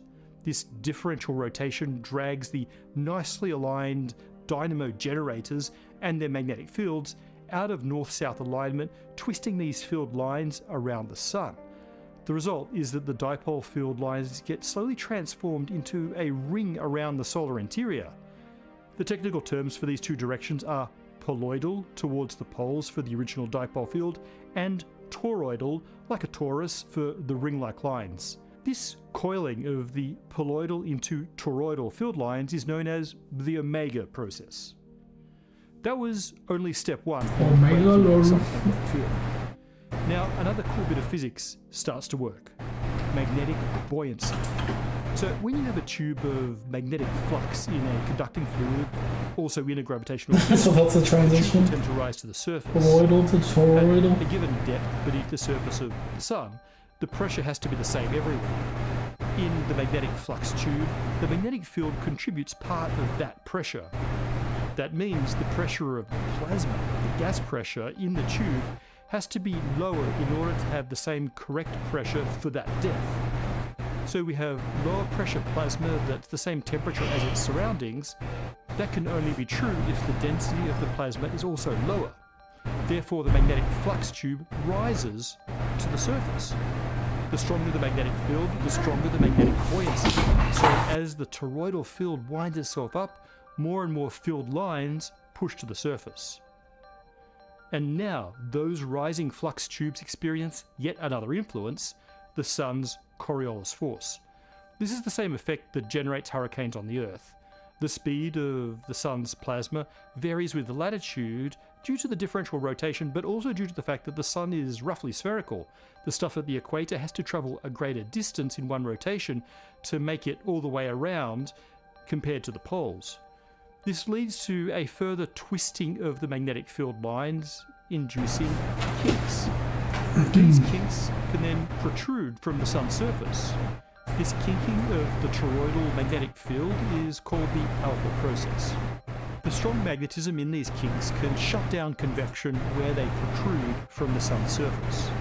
So with heat no longer being efficiently carried to the surface in those patches, they cool down and look a lot darker than the surrounding solar surface, leading to sunspots. This whole story nicely explains some of the features of sunspots. They tend to appear in pairs with opposite polarity, where one magnetic kink emerges from and re-enters the solar surface.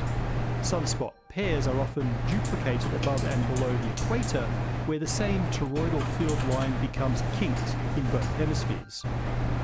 Now, as our magnetic field gets wound up, it increases in strength. The relatively weak poloidal field during the solar minimum becomes a very strong toroidal field at the solar maximum. At the beginning of this process, the field lines start to pile up at mid-latitudes, and that's where sunspots first appear.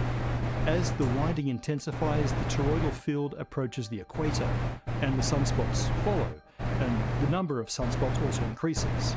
This migration of sunspots from high to low latitudes and their increase in number is seen in the so-called butterfly diagrams, which show the number and location of sunspots over a series of solar cycles.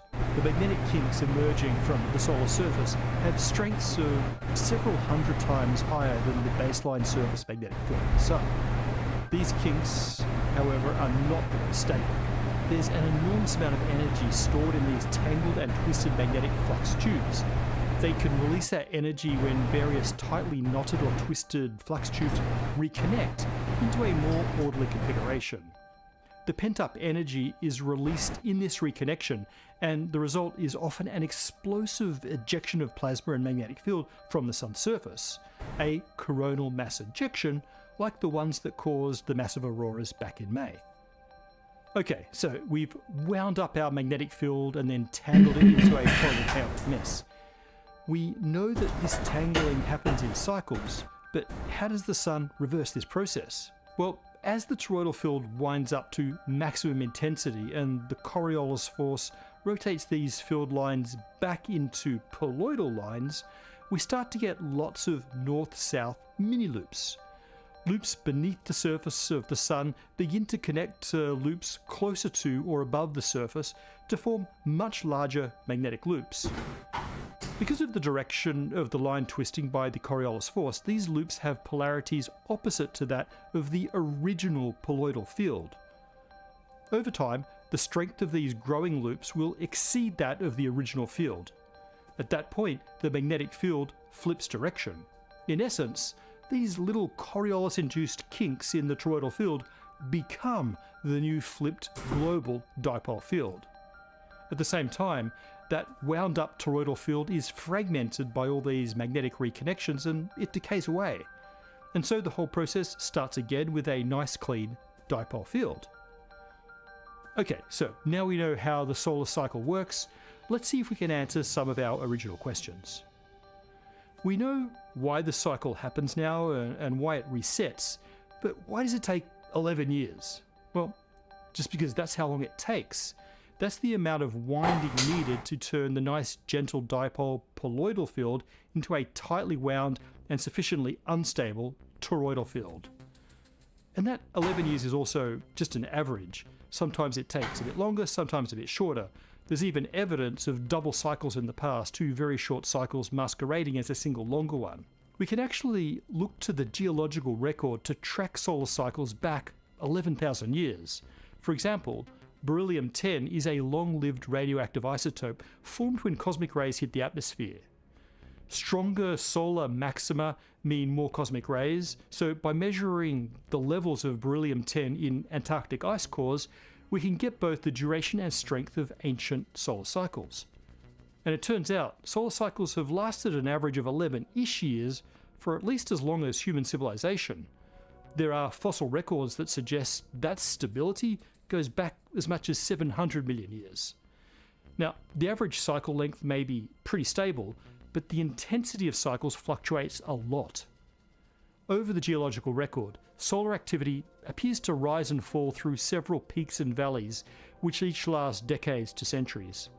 The last deep valley was the Maunder minimum in the latter half of the 1600s, right near the beginning of our effort to actually count sunspots year after year. At the depths of this minimum, sunspot activity was around 1,000 times lower than in the modern era.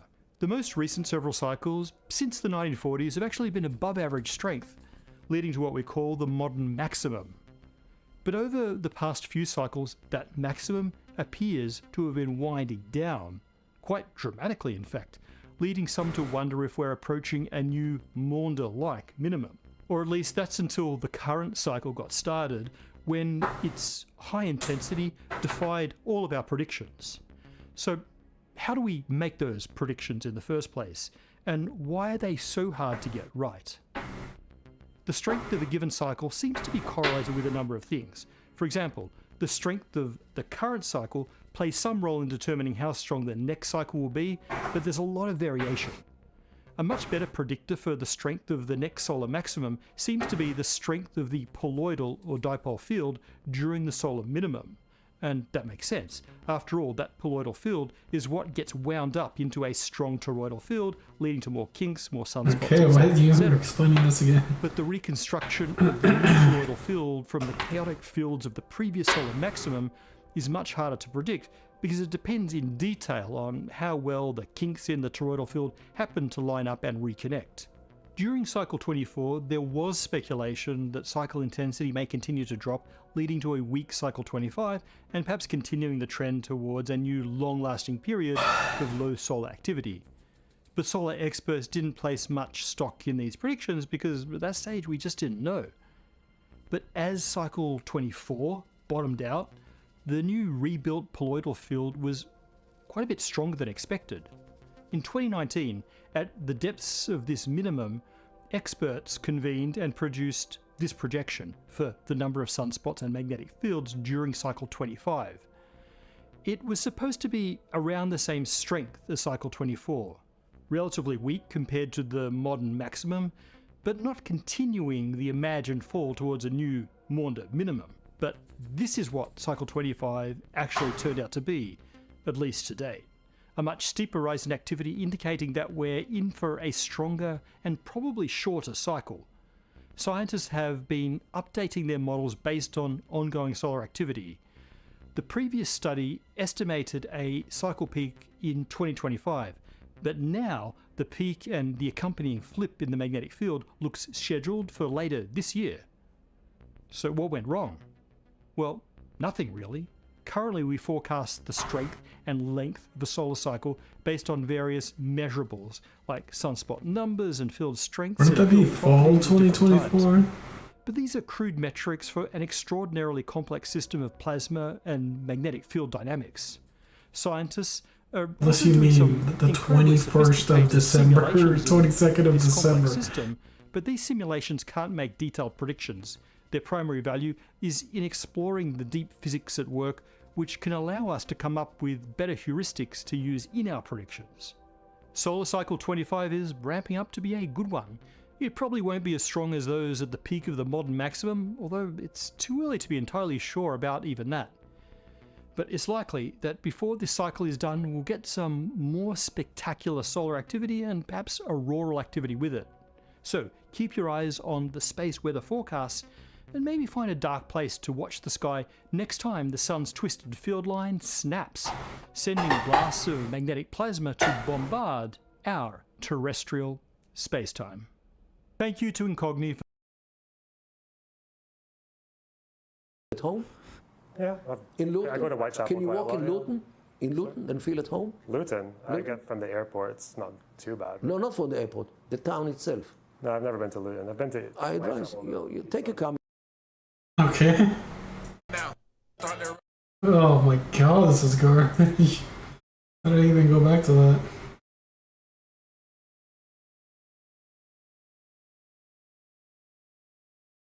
We'd like to thank Nord, makers of Nord particles in between these two possibilities.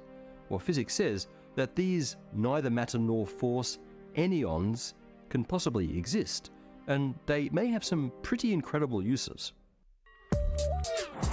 Goddamn boson. A quick recap on fermions and bosons. The most obvious behavioral characteristic of fermions is that they can never be in the same state as another fermion. If two electrons are spinning in the same direction and you bring them close together, there'll be a sort of force that repels them. This is known as quantum degeneracy pressure, or just quantum pressure, and it's the reason you don't fall through the floor. Bosons, on the other hand, have no problem being in the same state as another boson.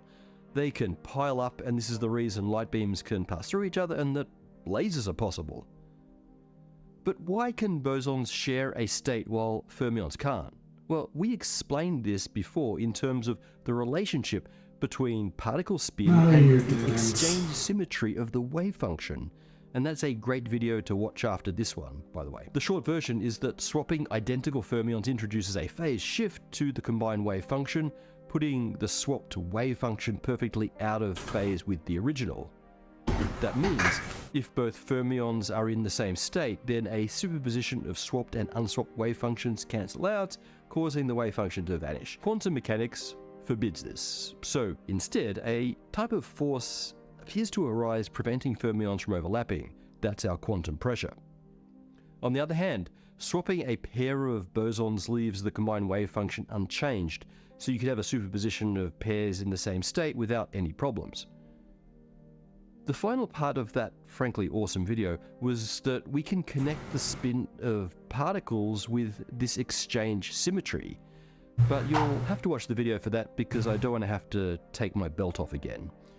This connection to spin comes from bringing Einstein's relativity into the picture, and it was discovered by Wolfgang Pauli in 1940. Fermions had antisymmetric exchange symmetry and half-integer spin. Half, 3/2, 5/2, etc. Fermions are getting Bosons cancelled. have symmetric exchange symmetry and integer spin, so 0, 1, 2, etc. This story about what happens when you have particles swap places There was a is the standard fermion explanation that of the was difference scared. between bosons and fermions, and for the cause of quantum pressure. It's also roughly reflective of the way that these particle types were discovered in the math. But there's a bit of a problem with this Fermion explanation. West. The whole idea of swapping particles is pretty ambiguous.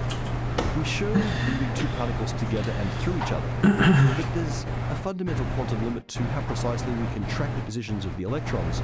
So what if the particles came extremely close and then retreated? Because the particles are indistinguishable, it's not possible to tell the difference between particles passing by each other to swap places versus an extremely close approach and then a retreat. In fact, it's not reasonable to even assign labels that remain fixed to an individual electron. And this is exactly why in 1977, John Magnalinus and Jan Merheim set out to find a new way to think about fermions and bosons that took seriously the fact that naming electrons is silly. And they succeeded, and in the process discovered a brand new type of particle, anyons. Let's go back to our example of two electrons moving towards and through each other. We'll make it easy by pretending that this is a one-dimensional universe. The line that the electrons move on is the only space that exists. That means we can describe their positions with one variable each. Every point in this plane represents a combination of locations for the two electrons. But we just said that we shouldn't go around labeling electrons. In this space, it's clear how to avoid that. For example, this point here has electron 1 at position 1 and electron 2 at position 2, but that's the same physical situation as here, where electron 2 is at position 1 and electron 1 is at position 2. In fact, this whole upper half of the plane is an exact duplicate of the lower half. So let's delete the upper half from our space. This is what we call the configuration space for our two electrons. Every point represents one possible configuration for our system.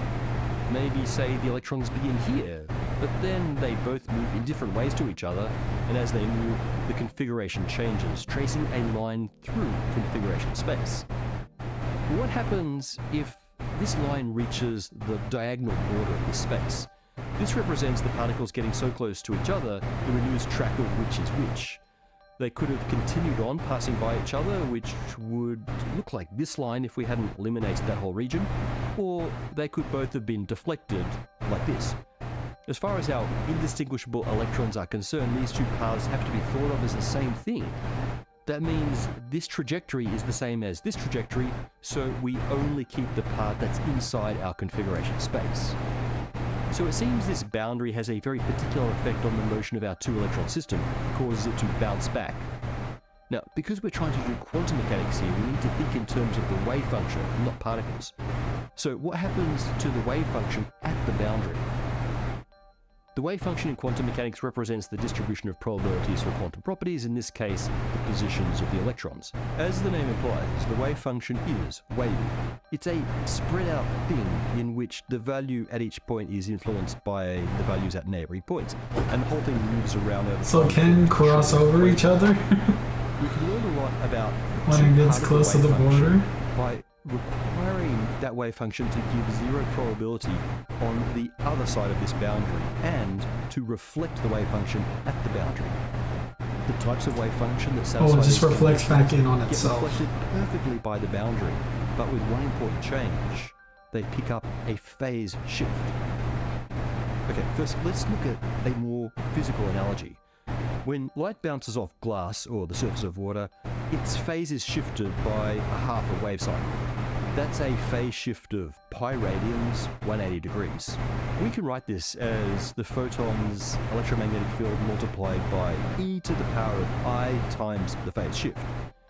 From now on though, we'll define the phase shift as the number of half wave cycles that the phase is shifted. So e to the power of I times eta, where the Greek letter eta is that number of half cycles. So we'd say that light gets a phase shift of 1 when reflected off a mirror. 1 times pi is a half cycle shift. The wave function of our pair of electrons also gets a phase shift when it bounces off this abstract boundary in configuration space.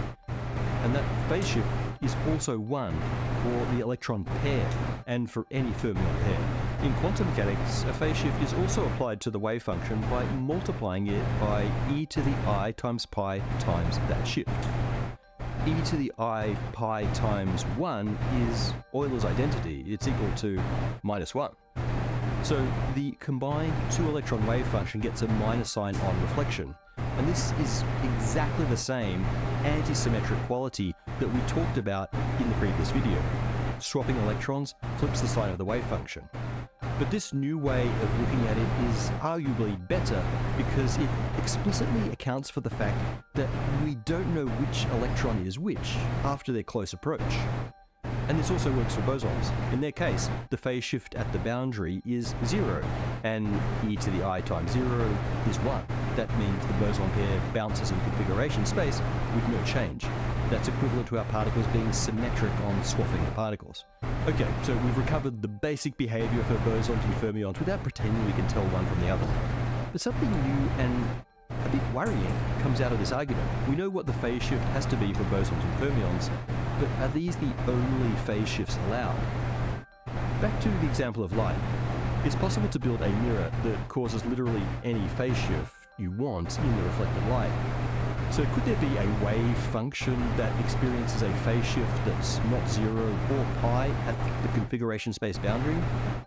Well, actually, yeah. In fact, it's possible to come up with wave functions that have literally any phase shift, any at all, and a particle with a phase shift of anything but 0 or pi is called an any-on. For bosons and fermions, the phase shift or symmetry on exchange is related to their spin, and the same would be true of anyons.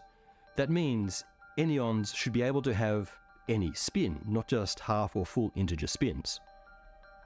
So, if this is supposedly a more robust method for understanding particle statistics and it predicts any conceivable spin, why does this universe only seem to have bosons and fermions with their very limited allowable spins? Actually, this prediction that I just described for the existence of anyons is probably right. They should exist in the situation I described, a one-dimensional universe. So let's add some dimensions and see if anyons still exist in those universes.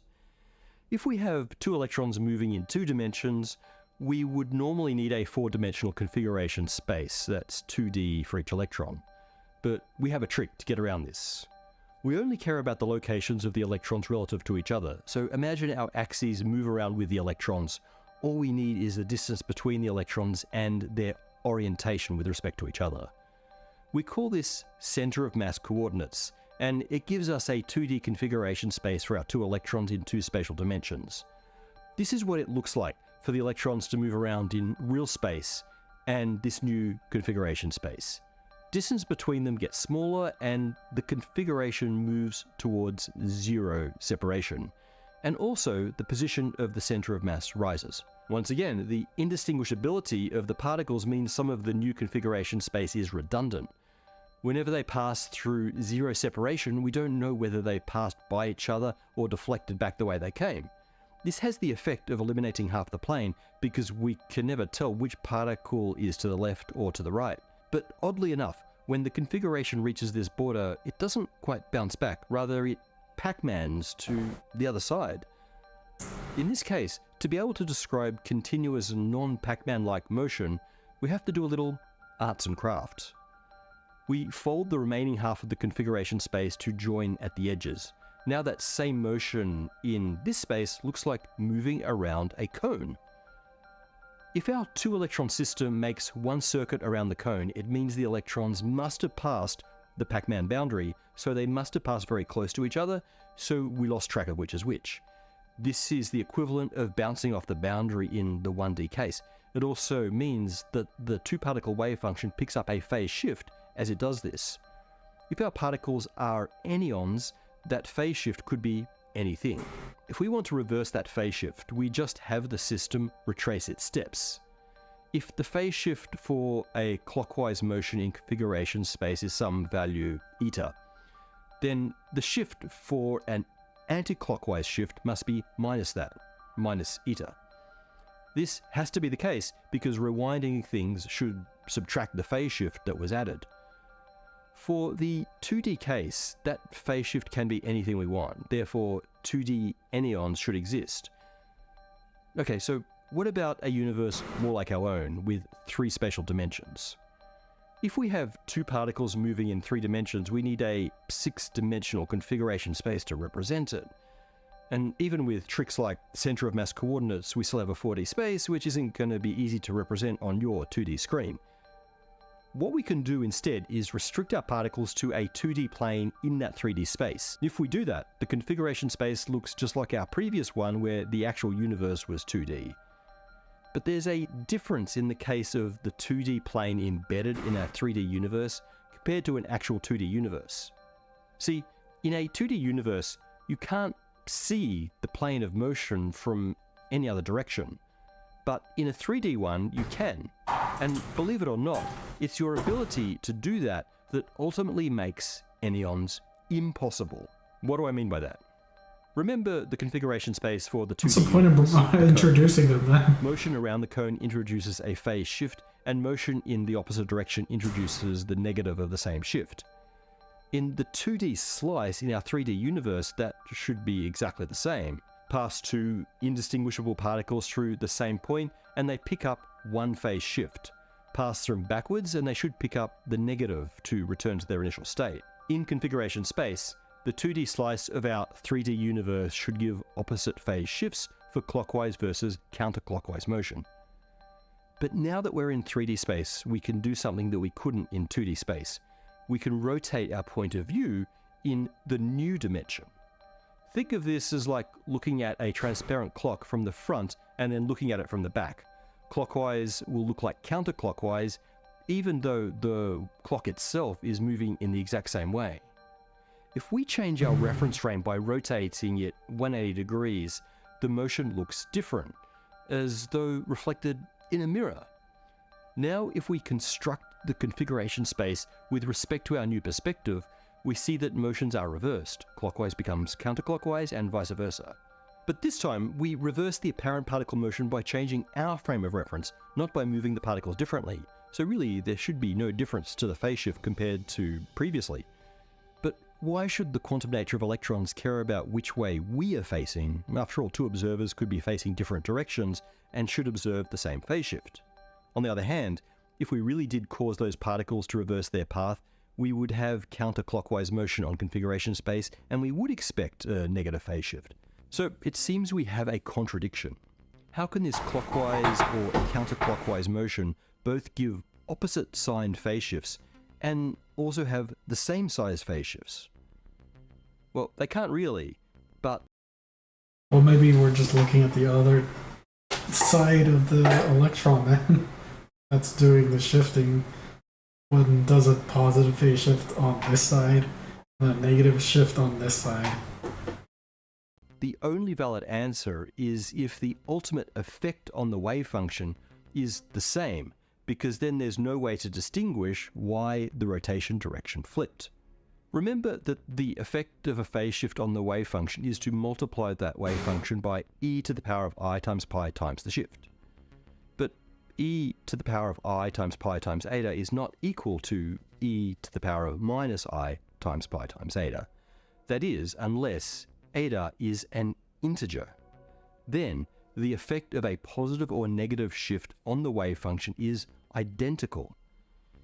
Any even integer, 0, 2, 4, or minus 2, minus 4, etc., leads to multiplying the wave function by 1, and these are bosons. Every odd integer, 1, 3, 5, minus 1, minus 3, etc., multiplies the wave function by minus 1. Those are our fermions.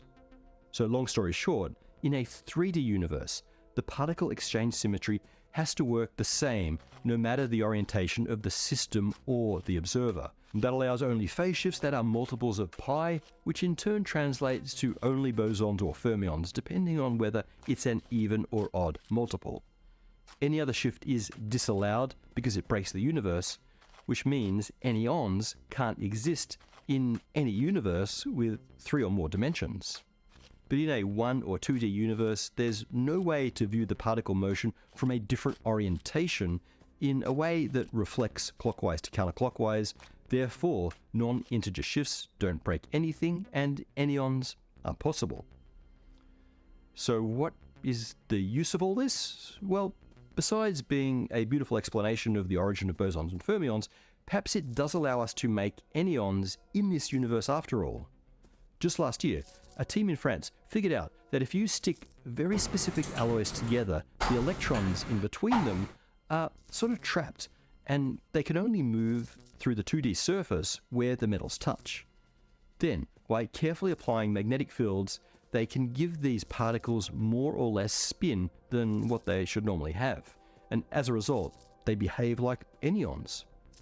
This team even managed to move the anyons in specific directions and make them collide with each other, and by analyzing these collisions, they were able to prove that the anyons had a spin of a third instead of the usual half for electrons.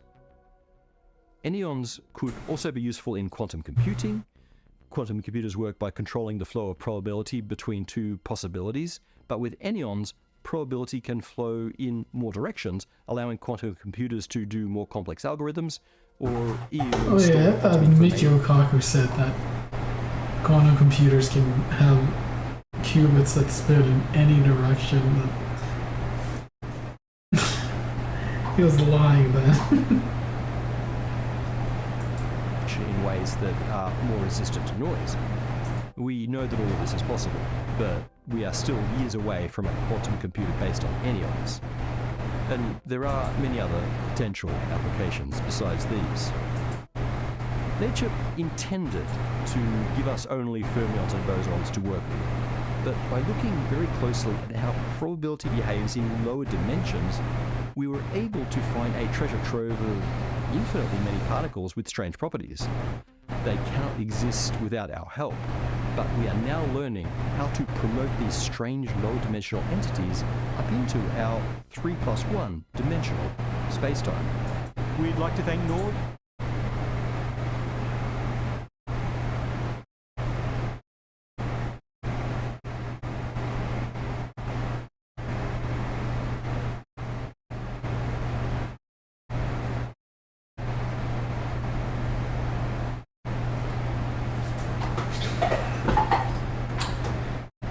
I don't know, I'm kind of tired of the quantum mechanics already.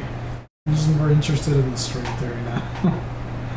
Content there of him just saying things. I don't know. This really fucked with me this far. We're doing interviews here, right? So they're answering like in interview ways. Like these aren't like debates, so it's not like you have the obligation to recenter it or cut them off. I mean, like we're just doing interviews, right? Yeah. Yeah, because like basically fucking everything he's saying here is wrong. Like sure, and I mean like he's trying to orient the answers also in a particular direction as well. Like that's pretty clear that he's trying to do that. You know? Yeah. Yeah. I saw you were asking the Muslim birth rate. It's been dropping like. I think it was about 20 years ago in the UK, and it's been dropping ever since. It's kind of like predicted, and it's dropping around the entire world, because obviously if you're in the UK, it's like fucking education of women. Yeah, and as we industrialize more and have kids. Someone said that you had a gap in the Holocaust timeline. Something about Ben Gurion's quote. No, I just said somebody brought up like somebody just brought up like quotes from like, oh, well, what about when you talked about the saving level? All I told people was that if you are getting quotes from people, if you're too lazy to go and look at the context of the quote and like where it was delivered and what it was going on at that time, at the very least know that the timelines are very, very, very important. I would out of hand disregard completely the opinion of somebody giving me a quote who's not giving me a date attached to it, especially in the 20s, 30s, and 40s, because a few years could meaningfully change dramatically like the meaning of that particular quote, and it would either go from absolutely fucking horrible to not that bad at all to incredibly understandable. So I think timelines are really important. That's basically what we were talking about. Oh yeah, because the Ben Gurion quote, I think you were asking, like, if I could save half the Jews and bring them to Israel versus rescue all of them and bring them to put them in England. I would do the Israel one. Yeah. Well, he says Eretz Israel, but yeah, he said that in December 1938. It's a month after Kristallnacht. He said that. He specified Jewish children of Germany. So he was very much viewing like Kristallnacht onwards. Sure, but was Kristallnacht was that exceptional? Yeah, I mean, it was a pogrom, but it was also incited by the state. That sure, was but not to be mean, but were pogroms that exceptional? This is like the history of Jewish people throughout all of Europe already, right? And after Nuremberg, it was kind of exceptional. And I think it was also exceptional in the sense that you mentioned concentration camps. So Jewish people were going into camps from 1933, but mostly for a secondary reason, like if it was a political disagreement. But after Kristallnacht, that was when people were in like tens of thousands were put into concentration camps, like just for being Jewish. That was when that extra escalation happened. So yeah. Okay. Ben Gurion was a bit fucked up, but he wasn't saying it in the context of fucking gas chambers. Sure. Okay. Bye. The debate starts in 1 hour, right? When does this debate start? Okay, yeah, chill. It's in my fucking title. Stop asking the question. Oh my fucking god.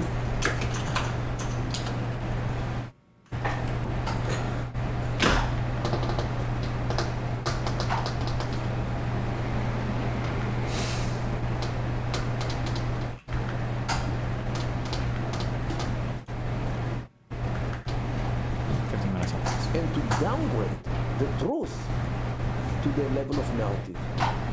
Now you have two narratives, one of the liar, one who says the truth, but they are at the same level. And this is the problem. Now there is no lion truth anymore. Today there is narrative, and everyone is entitled to his narrative. You know, my narrative belongs to me. This is my narrative. Why not? Am I entitled to my narrative? So your country belongs to me, and my name is Muhammad. So where is the problem? Where exactly is the problem? Well, for me personally, I agree, like the truth matters, but then what I feel like when it comes to a lot of the people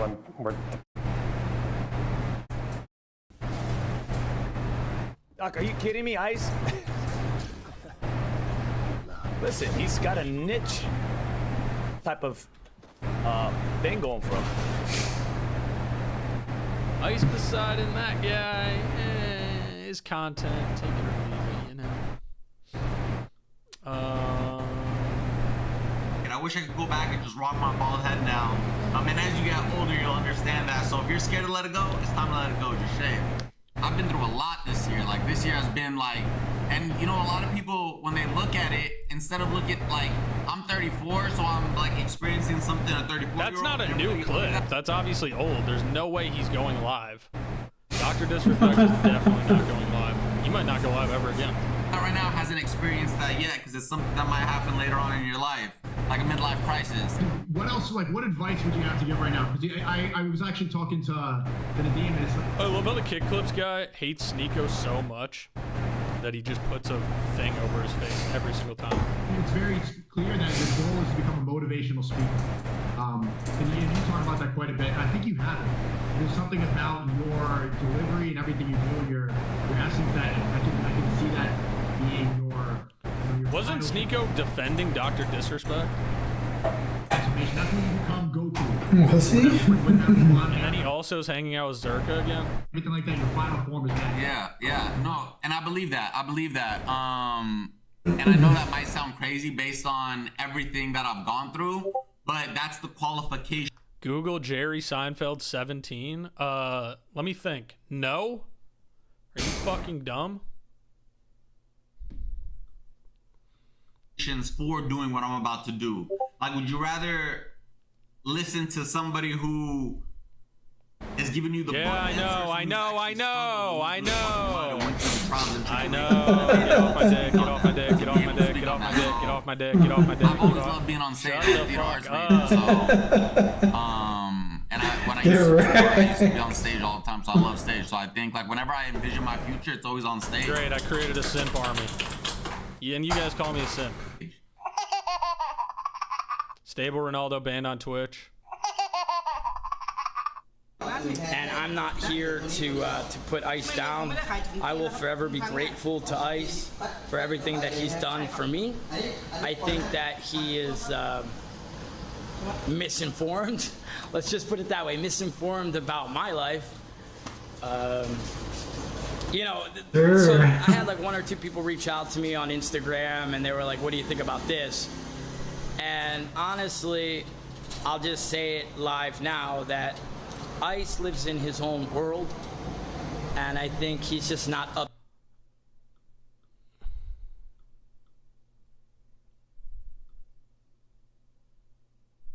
Natalie's getting married?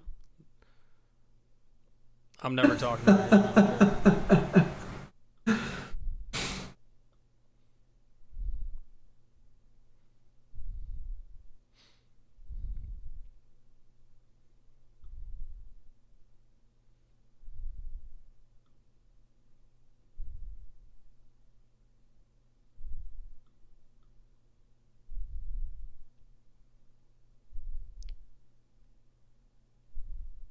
Let's watch it. The boogie one. What is this? CoffeeZilla the movie? We are rolling. Okay, slate for audio. Ladies and gentlemen, today we're unveiling what's behind the secret door. I promised to unlock it at 1 million subscribers, and thanks to your support, we finally hit it. Welcome to the next 1 million? He has like millions of subscribers. 3.6 million. Era. Takes a while to film a movie.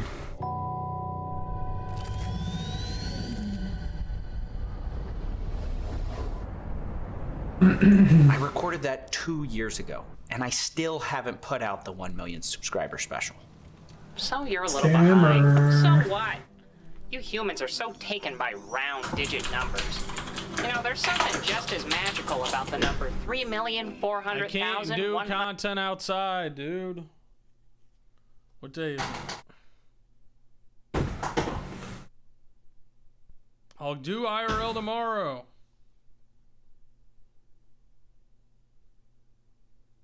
No, we won't.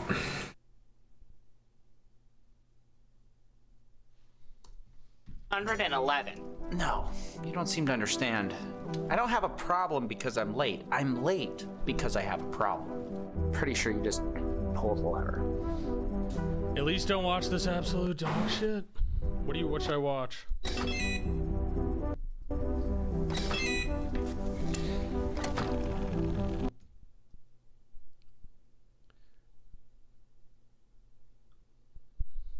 Watch presidential debate? When is it?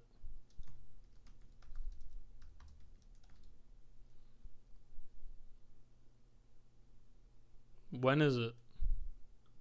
Now to the race for the White House and the countdown to the first presidential debate of 2024. With just 5 days to go, we are learning more about how President Biden and former President Trump are getting ready. And White House correspondent Mary Alice Parks is here on set with us and joining us with this info. Good morning to you, Mary Alice. Yeah, Gio, good morning. President Biden is already hunkered down there at Camp David with his closest advisors, starting to prep and get ready to face off against Donald Trump. The first presidential debate, like you said, just 5 days away. Now, we're told the president's former chief of staff Are you guys gonna vote? Are you guys voting in this? Leading his debate prep, which is expected to include full 90-minute mock debates. Trump team says their prep is a little less formal, but Who would you vote for? Who are you guys gonna vote for? that the former president has been holding policy discussions with top aides and allies. They've been talking about how to respond if he gets asked about his promise to pardon January 6 rioters or his legal troubles. Now, we know he's been getting advice from Senators J.D. Vance and Marco Rubio, who are both on his short list as possible running mates. Now, this weekend, Trump is in D.C. for a political event and then has a rally in Philadelphia tonight. I'm gonna vote. I'll vote if you guys sub. I'll do a sub goal and then I'll vote for whoever you guys want. What do you guys think of that? And of course, we know this debate will look different than what we've seen in the past. No studio audience. The candidates' mics will only be turned on when it's their turn to speak. So in theory, is that illegal? Can I sell my vote? Is that illegal? Are you allowed to sell your vote for subs?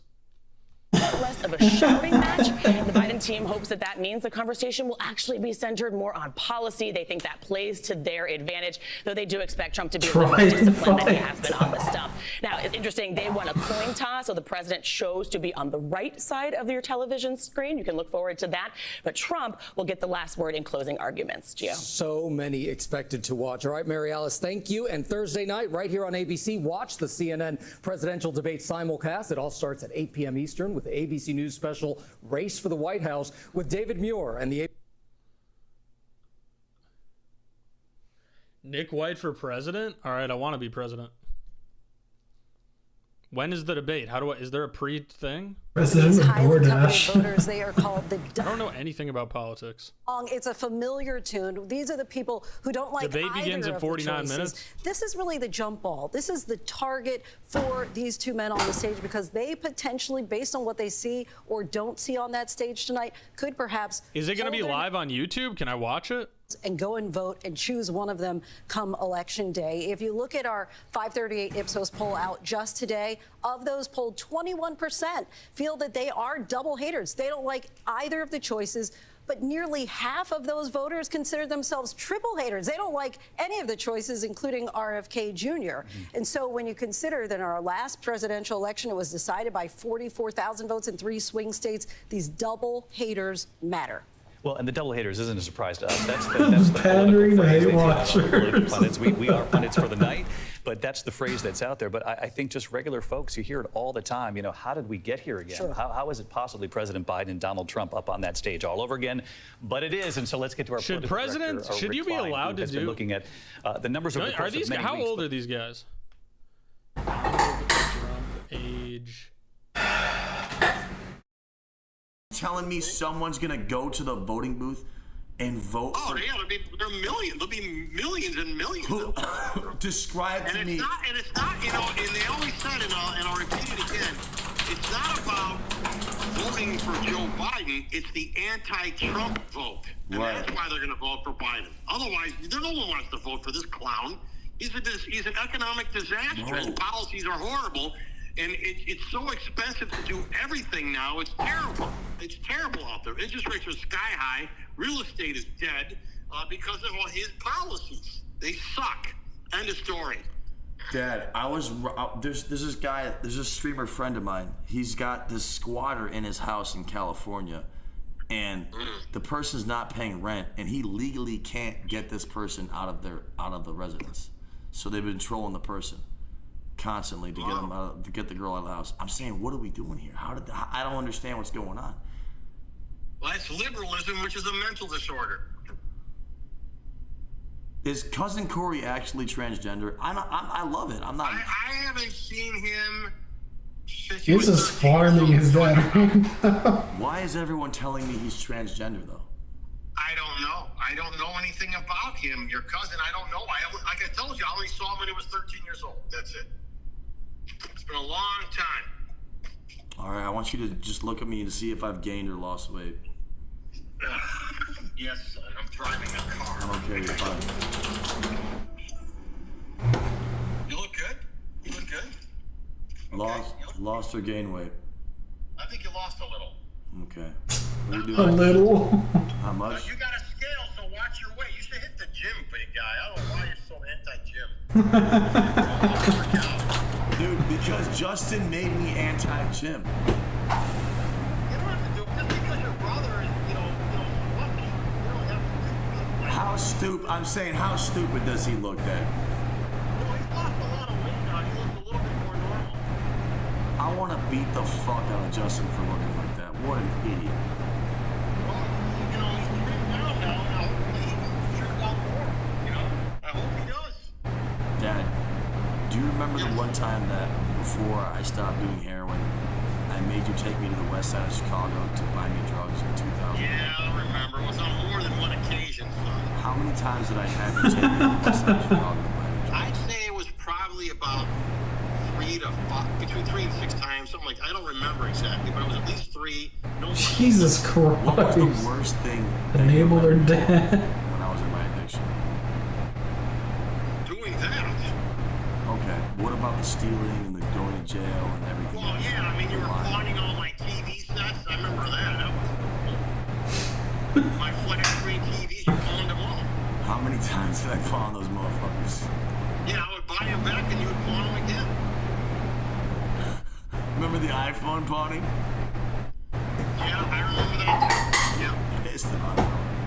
Wait, Dad, do you think my chat understands how fucked up I used to be, even though I tell them? No, it's the truth. There's nothing, it's all true. It's all very true. I'm saying, I don't say it to like brag about it, because you would never do that, but like, people can't change. You're not bragging about it. You just tell me your story and then tell me how you turned your life around. Yeah, Do sure. you think that I was ever going to beat addiction? Be honest. I didn't think you were, but remember I always told you, anybody can beat the addiction if they have the will. So you're saying as my own dad, you were saying that you just did. So you were saying that you thought there was no way I didn't think you'd be able to do it, no. That's how powerful it is. Yeah, and it's like I told you, the only way you can beat any addiction is that you must have the will. It is the will. To change your life. If you don't have the will, you'll never change. When I first got clean, do you remember? And you go to this mosque that this radical imam is preaching this evil ideology. So if you're more like, your hate is more justified, and now you have something to live for, like, yeah, I will just like bring back the caliphate and we will be babes and stuff. This is my friend Aaron, who's from Great Britain. Hello. Hello. So let me introduce Miran. He's actually been a bro for a long time. He's done some stuff for the channel before, like the worms are back in town. We both did a crazy video. He's done some musical edits here and there. He's done some really cool videos on his channel, Miran UK. He actually did some remixes of, me and Zach stuff way back in the day, and we became friends from that. We've been meeting up and making music for a while, and he's actually staying here right now because we've been working on just a ton of music for fun. And we're going to be putting out some of that stuff pretty soon on the Oni Music channel, which is now called Maroni, because his name is Oni. And so we're good for that. It's going to be cool. But But yeah, it's good to have you here, Miran. Yeah, thank you. Zach is his brother. Yep. So this is my brother Miran. We were separated at birth and death, but now we've reunited for this one recording. Okay, cool. And Niall's technically related to us. So you're here too. Well, I mean, I'm like some sort of long lost guy. You're the missing link. Yeah, they found you. They found your footprints in the volcanic ash. Okay, so this website is suno.com. You can type in an idea and we'll create a song for you, but we've discovered that it's custom mode. You can type in your own lyrics and you can have a whale of a time. You can see we made a Mazda CX-9 song. And we're trying all of these different songs for your family. We're going to pick up Zach. We made that. It's actually really good. Wait.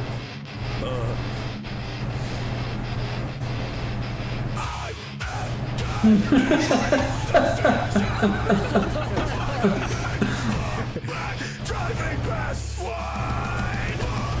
Another version of this that you also. Nice one for the right back. Yeah, this was nice.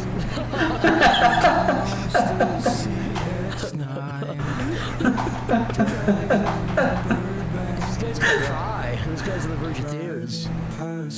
We got a few bangers. Before we should make our own new one, should we maybe just secret play? Maybe just like. Let's play some of the all-time favorites. All-timers, yeah. Stink Pill? What's that? Oh, this is the one I'm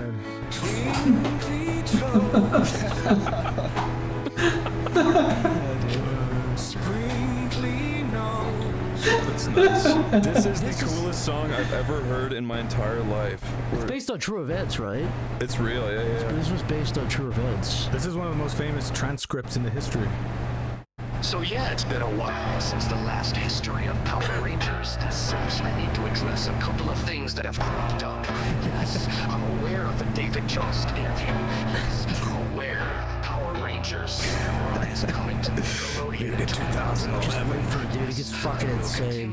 History This is just a build-up. Rangers through that series once it concludes. Now many of you have been very patient waiting for these videos and for that. If you said it like this, you got the reception, dude. I'd be scared of him. Yeah, I would have kneeled. I'd kneel, dude. I didn't say this. Dude, I kneel before you play this in I the will video. clear when this video series began. Should we send this to him?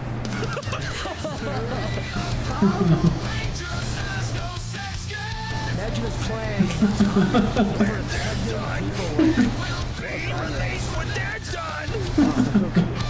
So awesome. Curse the Trolls is pretty good. Does not even deserve a captain's log introduction because this is dead. What did you say for the voice? Inside and Let these 50 outside swing. tour I did a few months ago. He's got like a weird, like, kind of Christian list. Father are angry at me. They're blaming it at me. It's my fault. I admit it. Whoa, that's it's good, my dude. fault. I wrote everything about my house. Oh,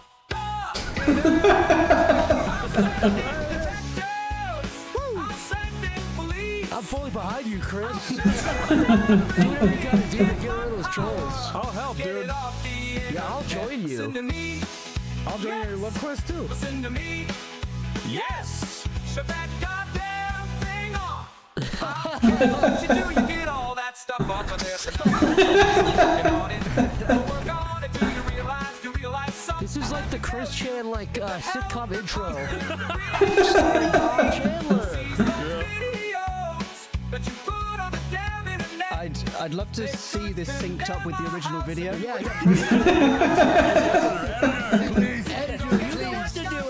Wait, Fuck Her is pretty good, I think, if I remember. Was it? Was that, did that have dirty, did that have dirty? That one had a catchy. Did that have dirty language though? Yeah, it did. It said. Unfortunately, so. Unfortunately. That was so polite. Oh, dudes, this is the one. This is the one. This was is the This best. one will change your life. I stink. I stink. All my hairs on my body are standing out. All my veins are filling with blood. Really shrink when we watch this stink. Water cold. When wash the bowl. Mother's cold and cold. She's cold. Mother hit me. Mother slapped me. Daddy bring me to the fire. Throw me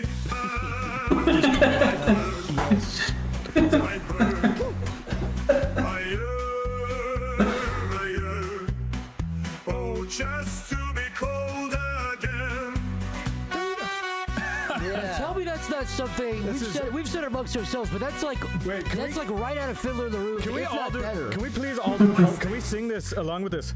I stink. I need a drink. My willy shrinks when I wash the stink. Water cold, and wash the mold. Mother told I hope she's cold. Mother hit me, mother slapped me. Daddy bring me to the fire, throw me in.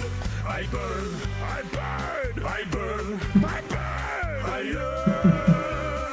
yearn, just to be cold again.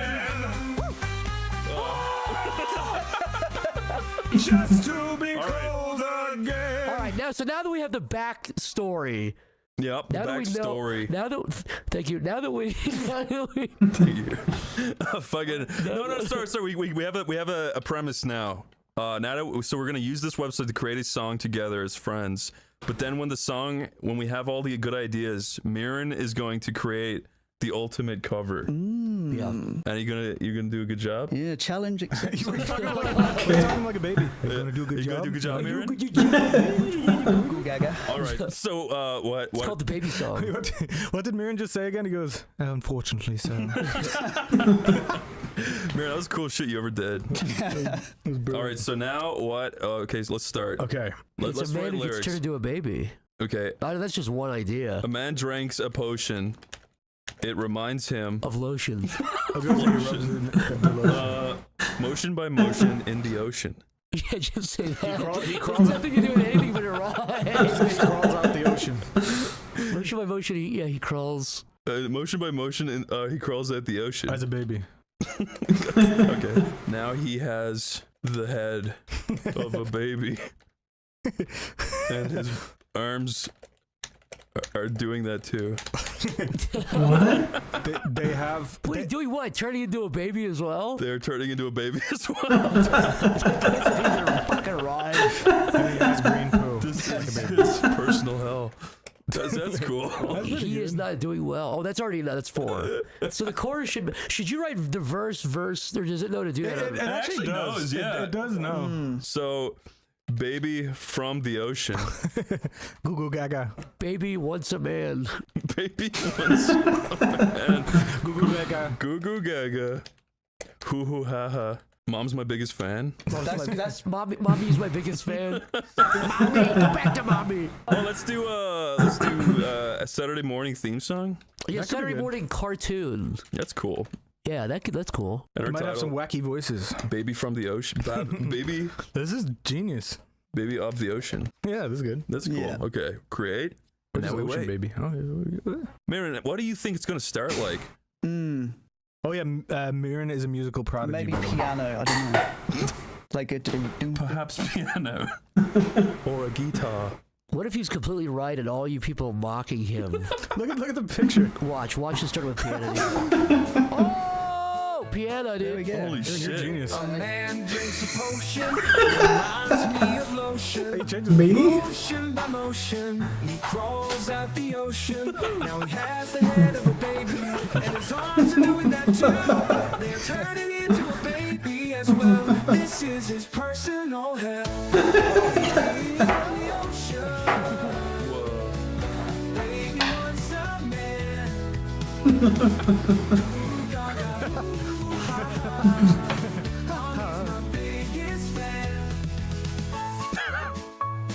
Oh, that's adorable. Man drinks a potion. Of lotion, motion by motion, he crawls out the ocean. Tell me you're not tapping your foot at home. Turning into a baby as well. This is a personal hell. Where did the ocean element come from again? Potion, is he in the ocean when he drinks a potion? I don't know. It's like almost. Whoa. What is that even? It's almost like. A man drinks a potion. This is like 50s. Yeah, I'm kind of liking this one. Motion by motion. Oh, I like that one. He shoots out the ocean. Nice. Now he has the head of a baby, and his arms are doing that too. Stupidest fucking lyrics ever written. I can see this like being like a 50s movie. Little teenagers dancing. Yeah. Going to get some chocolate frosty balls after they listen to this. The crazy thing that you learn about this is it doesn't really matter what the lyrics are. You'll tap your foot and like that. What he just said about Mommy's your biggest fan.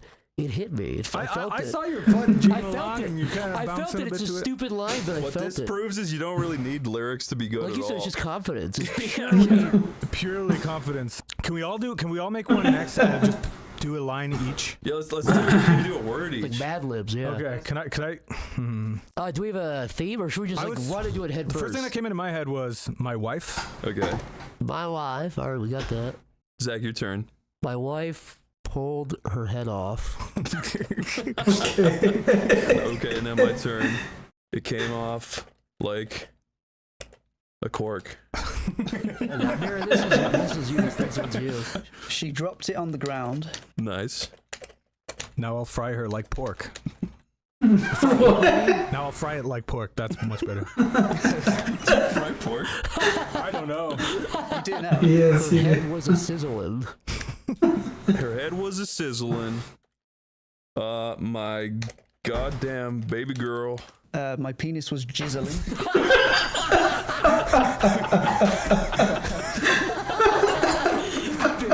Just an idea. You could say like dribbling or jizzling. No, Yeah. jizzling is an. I need to officially say that instead of jizzing. Jizzling. Can you put like an N? Yeah, apostrophe. Jizzling. Can you do N apostrophe? Yeah, there you go. Oh, I think it's not gonna let us say penis. So Say penis, maybe? Penis. Penis, yeah. Penis. Jizzling. On her nostrils, I am nibbling. Girl? Goes around girl, Niall. Wait, what's better? What? Oh, girl. Oh, head in a pot, I will swirl. What? We'll swirl. Okay, so now this is the chorus. How about a pork fried headed washing machine? Pork fried washing machine? What does that mean? A pork fried headed washing machine? What does it mean? That's your turn, Zach. One more line. That does rhyme. I'm gonna go insane. I'm gonna friggin' scream.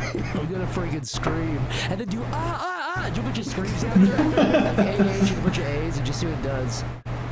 And then do a big at the end, like a bunch of A's. It'll nail it.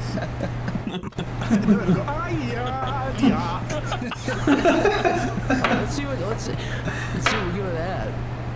What should we call this, by the way? We should call this My wife's pork fried head. pork fried pork fried washing machine. Pork fried washing machine. What is that? Well, genuinely, what the fuck does that mean? I don't even see the tangential like connective tissue. Nonsense. I guess it had to do with cooking, but then it turned into a stew somehow. Okay, now I see. My wife pulled her head off. It came off like a cork. She dropped it on the ground. Now I'll fry it like pork. Her head was a sizzling. My goddamn baby girl.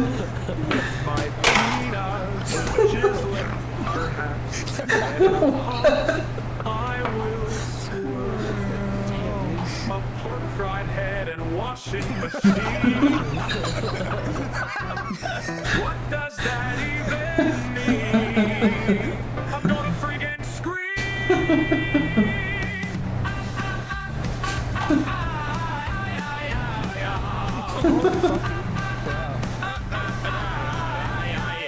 My wife pulled her head off. It came off like a cork. She dropped it on the ground. Now I'll fry it like pork. Her head was a sizzling. My goddamn baby girl. My penis was jizzling. And in a pot I was swirl. A pork fried head and a washing machine. What does that even mean? I'm gonna friggin' It's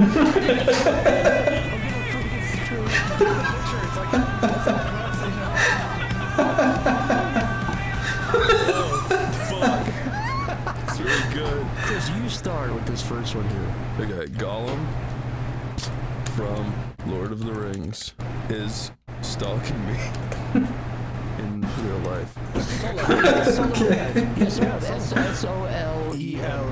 Does it mean like sad or something? Yeah, so it's a downer, yeah. You just fucking blew his turn. I was like, oh, what he actually said. How the fuck? That's pretty good, right? I like it. That doesn't even rhyme. No, not at all. Not even a little bit. Rife. You should end Solomon. You should end with Solomon on that one. No, I think that's Oh, good. you should wait. You're right. Gall. Life. Rife. Because I'm feeling rife. Great. There we go. That's how I'm feeling, rather rife. Brexit ruined my rife. Gollum is my wife. Gollum is my life. Okay. Gollum is my wife. Farage is my life. Okay. Gollum. Okay, I'm gonna end now. I'm gonna miss a debate, I guess, for stream, but I'm still gonna watch it. We'll just talk about it.